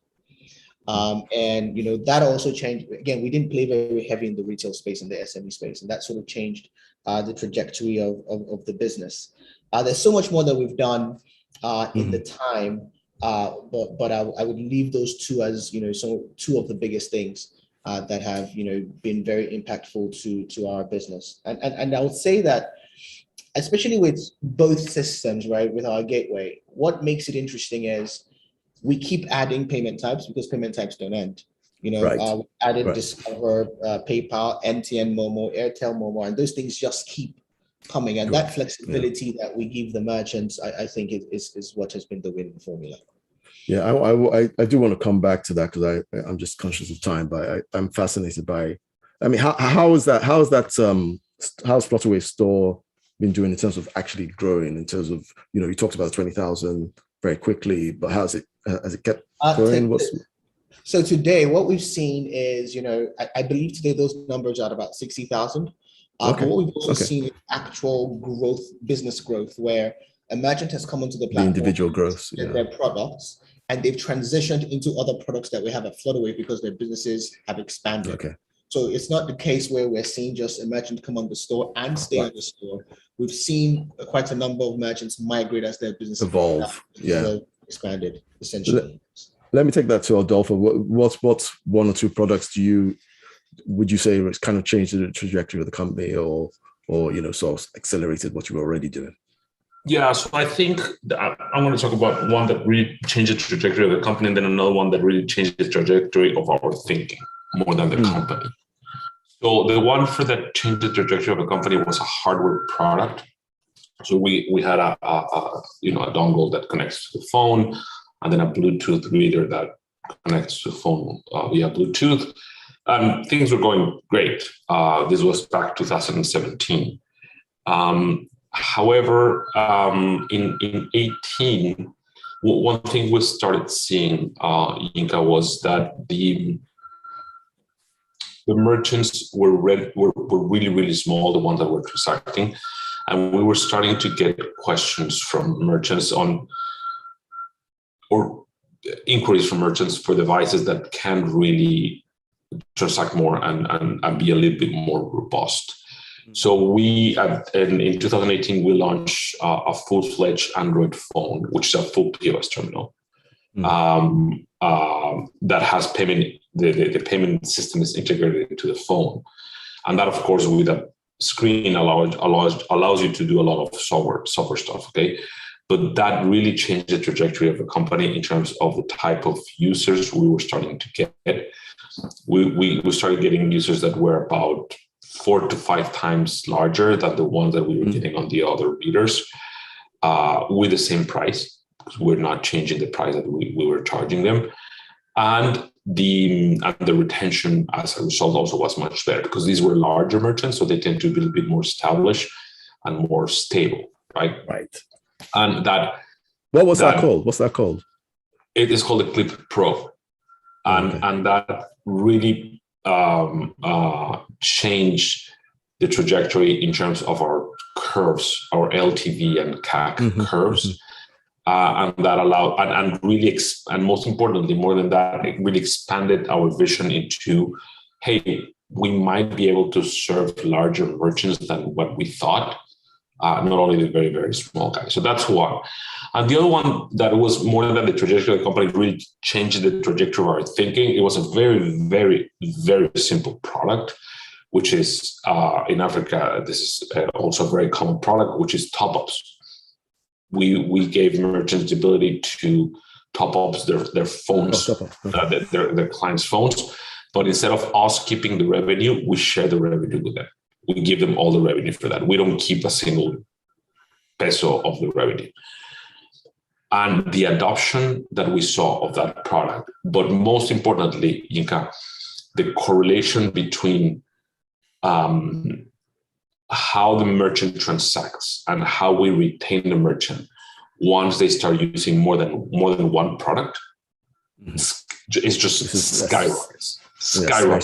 Very similar to what Ife just said with Flutterwave. So that's when we really started saying, hey, well, this might actually be the way to go to start complementing better hardware solutions with different use cases, not a single use case, with different software products.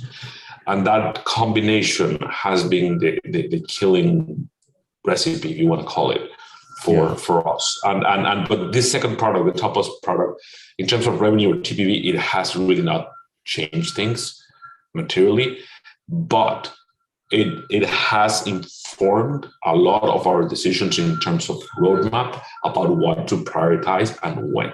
And it has to do with the retention factor that I just mentioned. That's so interesting, and it's interesting that the sort of commonalities in terms of the journey there. Yeah. I want to talk a little bit about expansion, and I'll come back to Ife and just sort of ask. I know that you've expanded to several African countries, so maybe you can just update in terms of where you are now and how many countries and perhaps where else you're going and what's your I guess because you've done this fairly rapidly, what's this kind of lessons learned, the short version of the lessons learned. I'm sure you've got whole books of lessons learned. Thanks. Let me just clarify. Lessons learned with regards to expansion. Yes. Okay. We're in 15 countries in terms of our operations, meaning that we have some type of operation there, 15 countries. All in Africa? All across the world, the US and the UK, Lithuania included. Kenya, do I have to list all of them? The 15? I mean, you can say the biggest ones. The biggest ones obviously would be the South Africas, the Kenya, Nigeria, Ghana. But Francophone is very interesting for us. Cameroon, Senegal, Cote d'Ivoire, Rwanda, Uganda, Tanzania, Malawi, Zambia. But what's interesting is we're actually able to do payments in about 33. Right, so we have operations in 15, but we're able to do payments in 33, both collections and payouts. I would say the biggest lesson is something that we've always known, but I think being on ground and seeing it as you go every day is that Africa is just different. And that's the biggest lesson for us, which is being able Short version, Africa is not a country. It's not. And it's weird that we say this thing, which is it's not a country, but we make it feel like one. That's what we say, but yes, essentially it's different, and you have to be very cognizant of all the nuances, whether it's regulatory, whether it's culture, even as simple as culture, even as simple as marketing in the right way, in the right language. These things are super important. I would say that's the biggest lesson for us. Adolfo, you've been obviously booming in Mexico. What's the roadmap for you in terms of Latin America? And I'm curious how you see Latin America in terms of when you think about expansion. Do you just look at the biggest markets in Latin America, or do you think, hey, we're just going to stick to Central America first and then think about South America? I mean, how do you think about the world in that part of the world? That is exactly one of Latin America's biggest problems, which is if you want to open in Brazil, it's completely different if you want to open in Argentina, and it's completely different if you want to open in Mexico. So each country is kind of its own continent. Brazil and Mexico have for them that they're really big countries with a lot of people. So it's worth it to open up a new operation. Argentina, to a less extent, but maybe so. The rest of the countries are relatively small. So the effort you have to make to open each one of them, since you don't have common regulations, you of course don't have common currencies, you don't have common law, you don't have anything in common. This is especially the most extreme pieces is the countries in Central America, Guatemala, Salvador, etc. But to some extent, this also can be applied to other countries in South America, such as Peru, Ecuador, etc. So opening up each country, it's a titanic effort. So until we absolutely become dominant in Mexico, I think we're going to stick to Mexico. And the reason, if you see payment companies throughout the globe, there are only two really global payments companies in the world. That's Visa and MasterCard. Payments tend to be very, very local by definition. Maybe if we go out with another solution, we could do something different, meaning commerce or lending or all that. But with our payments product, it's really hard to start operating in multiple countries at the same time. And the story of companies like us, at least so far, tell you that the companies that become really focused are the ones that become the winners. You have the case of Square, of course, in the United States, as you know, they have become very dominant. You have the case of Stone and PagSeguro in Brazil. On the other hand, you have the case of iZettle, which expanded to multiple countries, got acquired by PayPal a few years ago, very successfully, but in this big scheme of things, they were not that successful. Same thing with the guys at SumUp. So for us right now, it's really about becoming incredibly dominant in Mexico and really securing our position, and then we'll see. But not even what I mean, obviously that raises the question of whether M&A is the way to go to get into markets. It could be. Yes, absolutely. M&A. But the issue is not so much about money, it's about time, right? The management team time and the time we have to think about problems and issues and things we really want to do. We're not done with Mexico yet. We still have a lot of things to do. And I think in the interest of shareholders, it's best if we really focus down on nailing it down. I want to stay with you for a second because I wanted to get into that topic I know you're passionate about, which is just talking about the important role of fintech platforms like yours and obviously Flutterwave and many others in enabling the wider economy. In these emerging and particularly that you guys have a kind of potential to have a disproportionate impact, which is where I think a lot of the valuations are coming from, right? Yep. Because investors are looking at it and saying like these guys could transform these economies, not just their local markets. Can you speak to that and what your experience in Mexico has been and how you think that applies to other countries, other emerging markets, other developing markets around the world? Yeah, it's a really interesting time, and I don't know if I would probably agree with this, but a couple of years ago, no more, 3 years ago, 2017, okay, with COVID, everything seems like ages ago, but 2017 happened very quickly. New York, at the Latin America Venture Capital Conference, the LAFCA conference, a really good conference. And in a panel, and there was this, I don't know who was interviewing, I think it was Alan from Endeavor actually, but somebody was interviewing me. And what I told him about fintech is that fintech companies in emerging markets were going to become much larger than fintech companies in developed markets. And a lot of VCs, start rolling their eyes like, oh my God, here he goes again with his crazy shit. Especially local VCs, which some of them are not very sophisticated, and the reasoning is very simple. It is really very, very simple. So in developed markets like the United States, for example, when you have a fintech company, by definition, that company is going to serve a niche because the vast majority of consumers or businesses are already being served. It might be a very large niche because the United States, for example, is a humongous economy. So it can become a really big company. But at the end of the day, it's a niche company.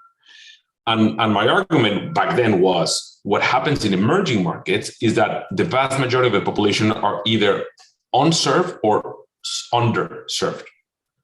95% are fall in those two categories. Now, if it's under or unserved, I think it varies greatly between each emerging market, but the vast majority of potential customers fall in those two categories.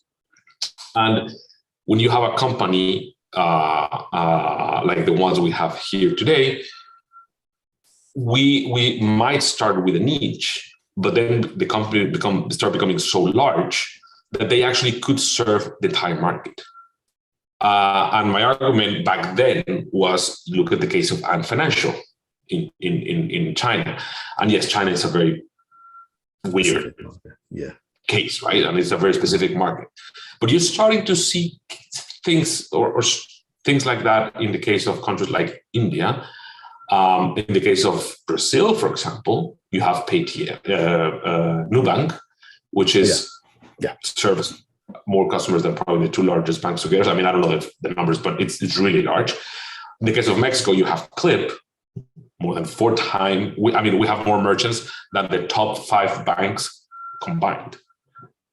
So, and I know Eva is probably seeing something similar. And these companies, and this is why I think the valuations are so high, all that, a lot of them are not going to realize this, okay? I mean, it's not going to materialize, and many of these companies could eventually fail or don't become that big. That being said, there's a real chance that this happens, and we already have tangible examples. Ant was the first one, but yes, China is a little bit different. You have Nubank in Brazil, you have Paytm in India, and we're going to start companies like this, and this is why they're commanding such high premiums, such high valuations, and there are all these expectations going for all these companies. And I think it's a very, very unique opportunity for having companies that didn't exist 10 years ago become incredibly large and dominant in their respective markets in a very short period of time. So we're going to see the rise of local Googles, local Facebooks, meaning not in the business model, but in how dominant the companies become, how large they become. Or local non-financials, if you want to call it. Okay, and Nubank is one example. Clip is one example. I'm sure here we're going to have another example. So, and this is a thesis I have had for a few years now, and I think it's starting to materialize now. Yeah. I mean, if I do want to add anything to that, any takes in terms of, especially in terms of the African experience, right? Like, what is it? Just when I think about it, going back to my last question when I asked about, the Africa as a country, Quip, but is it going to be, to Adolfo's point, is it going to be just a Nigeria sort of like dominant, or are we going to have a kind of Africa-wide? I mean, just because the markets are less developed. I think Adolfo's like hit the nail on the head, right? Mm-hmm. But I can say it's not going to be just Nigeria. Borrowing again from Adolfo, Nigeria's case is sort of like a China case in Africa. It has so many people, so the cumulative impact is always going to be bigger because Nigeria is just so big. But there is massive development happening. When you think about what M-Pesa was able to achieve in Kenya, that was not Nigeria, right? And I think what's very interesting, if I can just tack on what Adolfo said, is when you look at developing markets or developed markets, I think the way fintechs are more or less enhancing what is available. They are exactly, they're layering on all these things. Whereas in Africa, it's almost like a creation. It's like these things are just brand new. And so when you think about financial inclusion in Nigeria, which is an advanced market by all standards in Africa, I mean, the banking system in Nigeria is quite advanced, even globally. There's still, 40% of a population, depending on which metric you're using, 200 million people. The entire African continent has over 1 billion people and has the largest population of youth, right? And these are services, financial services that are not available. Like you said, it's either unserved or underserved. So it's almost because things are being created that impact that fintechs are going to have on the continent is much larger. Again, understanding that Visa and MasterCard, even though Adolfo said that they're the truly global companies globally, trying to understanding that a card is never going to do what a phone like in Safaricom phone using M-Pesa is going to do. Understanding that the competition is not between Visa and Pay with Bank Transfer in Nigeria. Understanding that MTN Momo is going to be MTN Momo, and the people that use it don't want to use that, right? So understanding and being able to tap into that entire market is what the fintechs in Africa have to play with. So even if you end up being a niche, fintech player in a particular country or a particular region, I think the cumulative impact is still going to be much, much larger. And I don't think that, the Ant Financial, story is so far-fetched even from Africa. Because when you look at the entire thing and where technology is, Ant Financial started many years ago, and technology is not what technology is today. There's so many more advancements in technology that make, progress even quicker. Right, so it's still possible. I'm not saying don't quote me. Don't quote me on the financial thing. But it's possible. Right. No, fantastic points. I think we probably are very close to having to wrap up for time. But I suppose let me ask you the one of the things that Endeavor was keen to highlight here was to talk about the future. And I'll stay with you if as we wrap up and to ask about what's in the future for Flutterwave. We're seeing stories of more funding. Are you looking at M&A, new markets?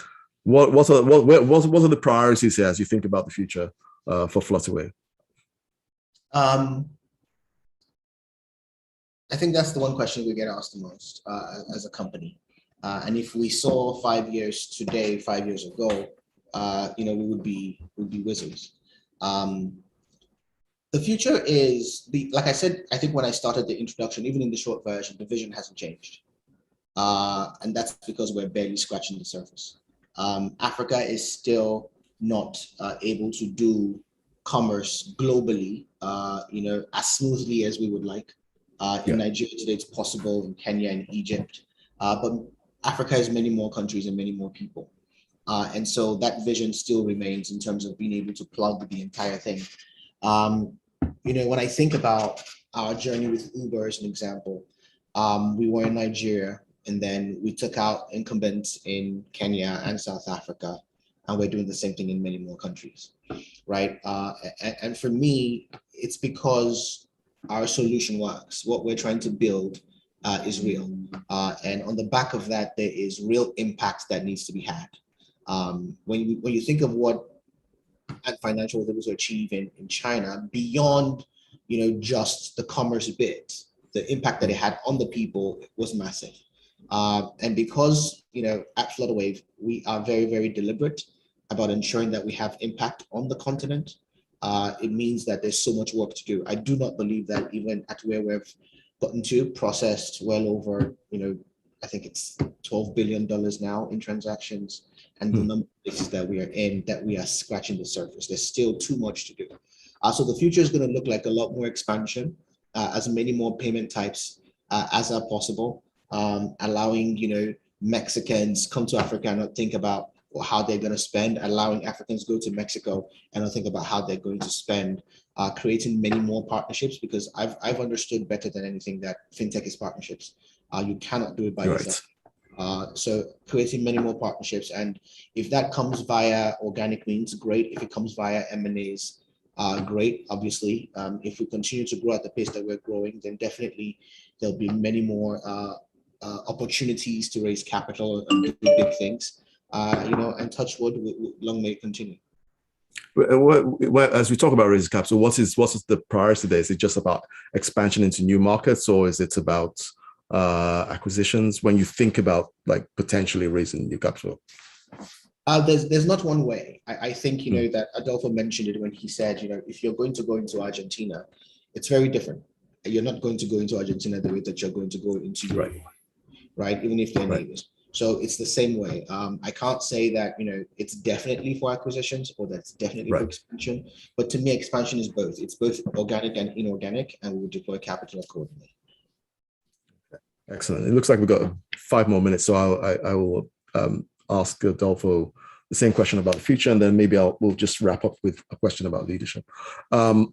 Adolfo, the future of Clip. What's on the cards? What's most likely on the cards? Yeah, so I think the in terms of business is to keep executing on basically 2 fronts. Number one is the payment acceptance side, as I mentioned earlier, and making sure that we really have a much larger footprint in terms of number of merchants, payment methods available to merchants. and devices for them to transact. Okay, so that's one piece. The other one is the software component, which is that as we roll out new products and services, we see an increased engagement throughout the platform, and of course, then more volume, more revenue, et cetera, et cetera. So that's kind of on the business side. And I think on the PR side, if you want to call it all of that, we have been usually very low profile in terms of our announcements and what we do. We only announced the most recent round. We didn't announce anything before that since 2016. And I think you're going to start seeing a little bit more about the company. We're trying to raise the profile of Clip to make sure that we get this story out there. So you're going to start seeing a lot more coverage probably in the press and in the media regarding the company. About what? I really cannot tell you. Yeah, this journalist automatically thinks this is all. Maybe I'm thinking about M&A the wrong way. Are you on the market? Why are you trying to raise the profile of the business? What's the strategic thinking there? It becomes a lot easier, Yinka, to number one, raise money. It's very simple, and number two, it's talent attraction. Okay. People really like to say they work for a unicorn. We didn't pay a lot of attention to it, frankly, until we realized through our surveys that we do with employees and talking with them that this, bragging, if you want to call it, about what we are, it was important for them and for them to show. And I think that is the reason why we're doing this, or why we did the previous round, and we're going to keep doing it. And it has given us good results so far since we announced around the hiring and the inbounds we get from funds and banks has been a lot larger. So yeah, it has been a good strategy. Okay, that's. If I'm just going to wrap up with, I was going to ask about leadership, but I think a more specific thing for you guys at Flutterwave is this whole thing about cross-border payments, because we're just talking about Africa there, moving money around the continent. Like, you've done all this work and you've been very successful in terms of expanding, but it's still not as smooth as it could be to move money around to pay for things between countries. And sometimes I see the announcements, not just from Flutterwave, of course, by numerous companies, numerous startups, and it's all very exciting. And then I try to pay for something and I can't pay, buy something off someone's website in Nigeria or whatever. And I'm like, wait, what's going on? I thought you guys had solved all the world's problems. No, and now obviously this is tongue in cheek, but this is a serious point. Like how far away are we from you guys really helping to play a key role in enabling the kind of cross-border payments that we I guess we all want and deserve, and we think we deserve. So as soon as you said tongue-in-cheek, I was going to respond and say, I'm sure it wasn't a Flutterwave gateway that you were using at the time. But I think, look, realistically, I think for me, the reason why it's still not as smooth is because between certain more advanced countries and regions, there's a lot more synergy. There's still parts of Africa that are on lists so we can't do business with them, but there's still commerce happening between those countries. And in some cases, ultimately, we don't hold money, right? We're still facilitators, and there's a need to carry everybody along on this journey, partners, providers, regulators, and just carry everybody along. And so the truth is, everybody is still learning this thing. This fintech thing is not 40 years old or 100 years old. It's not banking, right? So these things are still being learned by everybody. And so that in some cases, in some instances, you still have those challenges. But I think we're further along than we used to be. And I think we're closer to the end. In terms of, being able to enable global type of payments, this Apple Pay, this Google Pay, all the card networks are available. we're quickly integrating all the mobile money types available as well. And I refer to LATAM and Asia as well, bringing all those things on board and truly making it a global system of payment. And once we're able to do those things, I think we would be closer to the end. There are quite a number of announcements that we're going to make before the year is over, and we did make the Alibaba announcement about 2 years ago. It allows you to make payments via that. So I think we're closer to the end than I would have imagined from a long time ago. I think to be fair to you, you did make, I think it was you or Adolfo that did say that fintech is all about partnerships and it was this guy. It was this guy. No, because because I think that backs up, it backs up what you're saying. Adolfo, let me ask you that the big leadership lesson that you've learned on your journey as a founder with Mexico's most successful fintech today. So I think I think every single founder will tell you this. The hardest piece is not fundraising. The hardest piece is not product market fit. The hardest piece is not marketing. The hardest piece is by far managing people. Mm-hmm. Mm-hmm. Like by far meaning orders of magnitude harder. It's like math in first grade and math advanced calculus. That's kind of the difference, right? And I learned that lesson the hard way. For me, it was.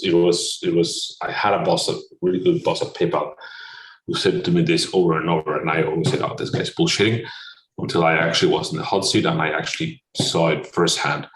And for me, it's really about who you hire, who do you retain, and who do you let go, and who do you promote, and the type of culture that you put in your company and the time you devote to it. For me, that's the lesson after this 9 years.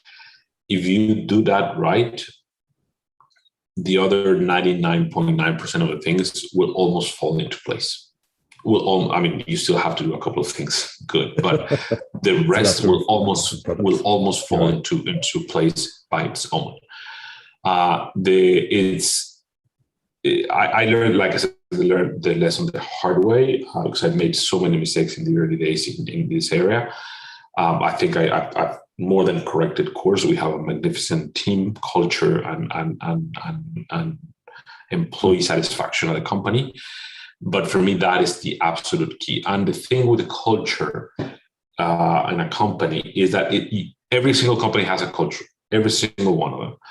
And you can have a deliberate culture, meaning one that you want to foster, regardless if somebody else likes it or not, that doesn't matter.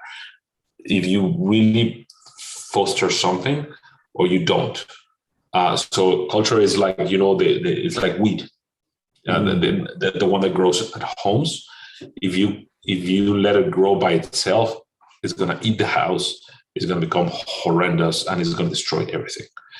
If you nourish it, if you cut it up, your house is going to look beautiful with all those plants outside. Culture is the same thing. If you don't deliberately do something about it, most likely you're going to end up with a Frankenstein that is going to come back and eat you. And that is the biggest lesson I learned. And at some point, I was devoting probably 70%, a few years ago, 70% of my time to this. 70 to managing and the people that I spend probably the most time still to this day is my head of HR. So I do mean this seriously, because it's the lesson that I've learned. No, thank you. I mean, we've run out of time, but if I feel it's important to give you a chance to just maybe 30 seconds of wisdom. on leadership. That's pressure. I would say I couldn't agree more with Adolfo. For me, the two key things that I look at, and they both relate to people as well, is empathy and being self-aware. As a leader, there's so much more that you're emanating and communicating. So people say communicate, but it's because of the people, right? So you have to be self-aware. All these other things that you're doing it yourself, but empathy is something that last year really escalated for me as a leader, and just understanding it a bit better. Yeah, no, well, definitely last year it's a tough year. Listen, I really enjoy speaking to both of you. I've learned a lot. Thank you very much for doing this. Thank you, Endeavor, for putting this together and getting a chance to speak to these two excellent leaders. And I hand it back to you guys. Thank you so much, Yinka. Thanks, Adolfo and Ife as well. It was a very interesting conversation. I think it was even interesting trying to hearing about the parallels and also similarities across Africa and Latin America, and where the payments space is currently, and I guess potentially the future for payments across the markets. So we'll be starting the next session. So thank you very much again for your time, to the three of you, and till the next time. Thank you. Thank you very much. Take care. Okay, so the last thing on our agenda for today is the closing remarks by Mr. Tedo Piteside, the chairman of the Endeavor Nigeria board and founder of Anat Business Jets. We'll share his closing remarks now.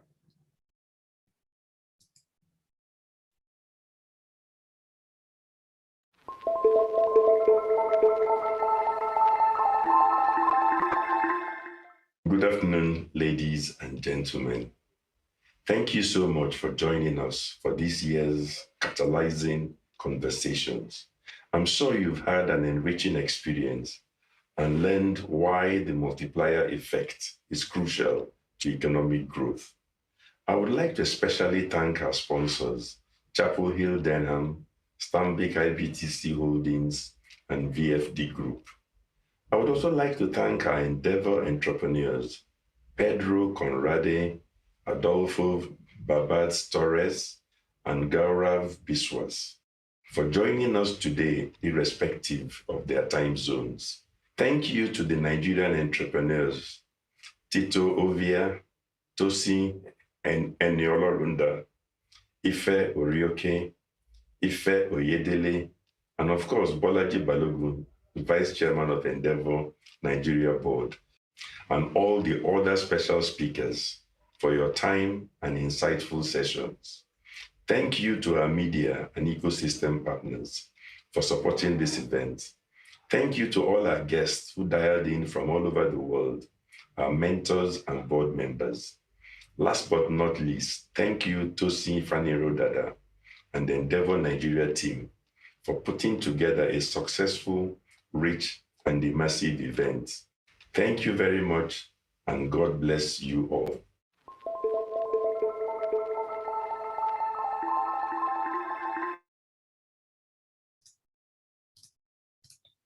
Thank you all for being a part of Catalysing Conversations 2021. We truly hope that you've had an enriching experience with us today.